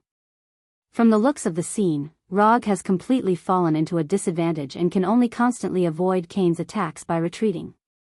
Although there is no way to take down Rog immediately, Cain isn't worried about this at all. According to the current development of the rhythm, as long as Rog makes a mistake, he can completely establish the victory and really defeat this annoying ninja. Cain's prediction was not wrong, but he ignored one point, that is, the initiative he now has in the battle is given to him by Rog. As an experienced ninja, Rog certainly knows what it means to give up the initiative, but he still did it. The reason is simple, because only by giving the initiative to Cain and tilting the scales of victory to his side, he will ignore his real purpose. As Cain's blade-like claws continued to swipe around him, Rog's mind remained calm and silently calculated the time. 10 seconds, 5 seconds, 3 seconds. In less than 10 seconds, Cain had launched hundreds of attacks, forcing Rog to retreat dozens of meters. However, all of this was within his calculations. 2 seconds. After dodging Cain's beast-like claws once again, Rog retreated a few more meters. Cain did not give him a chance to pull away. He immediately pressed forward and continued to maintain an attacking distance of less than a meter. 1 second. After counting down to the last second in his heart, Rog stopped all his movements, as if he had completely given up on resisting. He stood still and let Cain attack him. Had he completely given up? Cain immediately noticed Rog's abnormality, but his attack did not hesitate at all.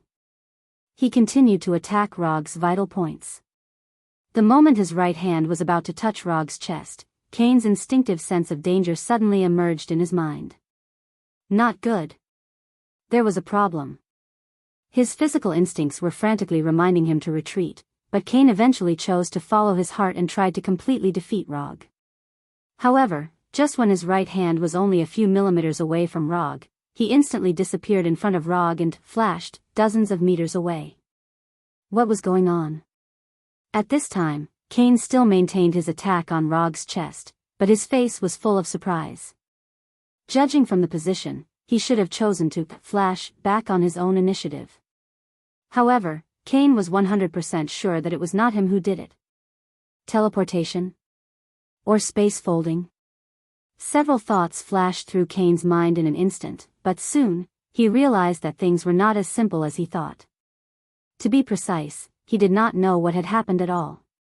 He was certain that Rog definitely did not have time to cast magic in the high-speed close-range attack and defense just now. If Rog could cast magic under his nose under such circumstances, then he would be too incompetent. What on earth did you do? Cain stood in place and thought for a few seconds, then asked Rog, who was dozens of meters away, with a face full of vigilance. If you want to know, you have to come over. Rog replied with a smile, then slowly raised his right hand under Cain's gaze and hooked his finger at him. At this time, although Kane had been fully alert, the moment Rog hooked his finger, he once again flashed and disappeared, suddenly appearing in front of Rog. "You lost." Looking at Kane, who was only about a meter away from him, Rog said with a casual expression. "What on earth did you do?" Kane frowned, and his tone became cold. However, just as he finished speaking, his whole body disappeared again and appeared more than 10 meters behind Rog. "I already told you, you lost." Rog turned to face Kane and said with an extremely certain tone. "Damn it. What the hell is going on?" In the field of magic, Kane was also one of the top existences. The blood breed magic developed according to the characteristics of the power of blood was superb and unique. But at this time, he was completely confused. There were no magical fluctuations, no traces of casting, and even the spatial fluctuations that spatial magic must have. This is not magic, this is definitely not magic. What Rog used at this time was indeed not magic, but ninjutsu, a ninjutsu that he had not given up on practicing since he came to this world. The Flying Thor technique. This was one of the rookie rewards given to him by the system. In the beginning, he could only use the most basic Flying Thor, which was to imprint the Flying Thor technique on a fixed target, and then use the positioning technique to perform spatial movement. After a long time, he became more and more proficient in the Flying Thor, and finally mastered the Flying Thor, second stage, which could perform spatial movement and attack by locking the movement state of the movement. The Flying Thor slash that he once used on Thanos was actually an attack method of the Flying Thor, second stage. According to common sense, after mastering the Flying Thor to this level, he could completely put his energy into other ninjutsu. But he did not do so. Instead, he kept thinking about how to continue to improve the Flying Thor. Finally, after spending a lot of brain cells and testing, he developed the third stage of the Flying Thor. Flying Thor, third stage. The reason why Kane had this inexplicable flash was one of the effects of the Flying Thor, third stage. And this was why he was so sure that Kane had lost. Because once the Flying Thor, third stage was successfully used, it could be said to be unbeatable.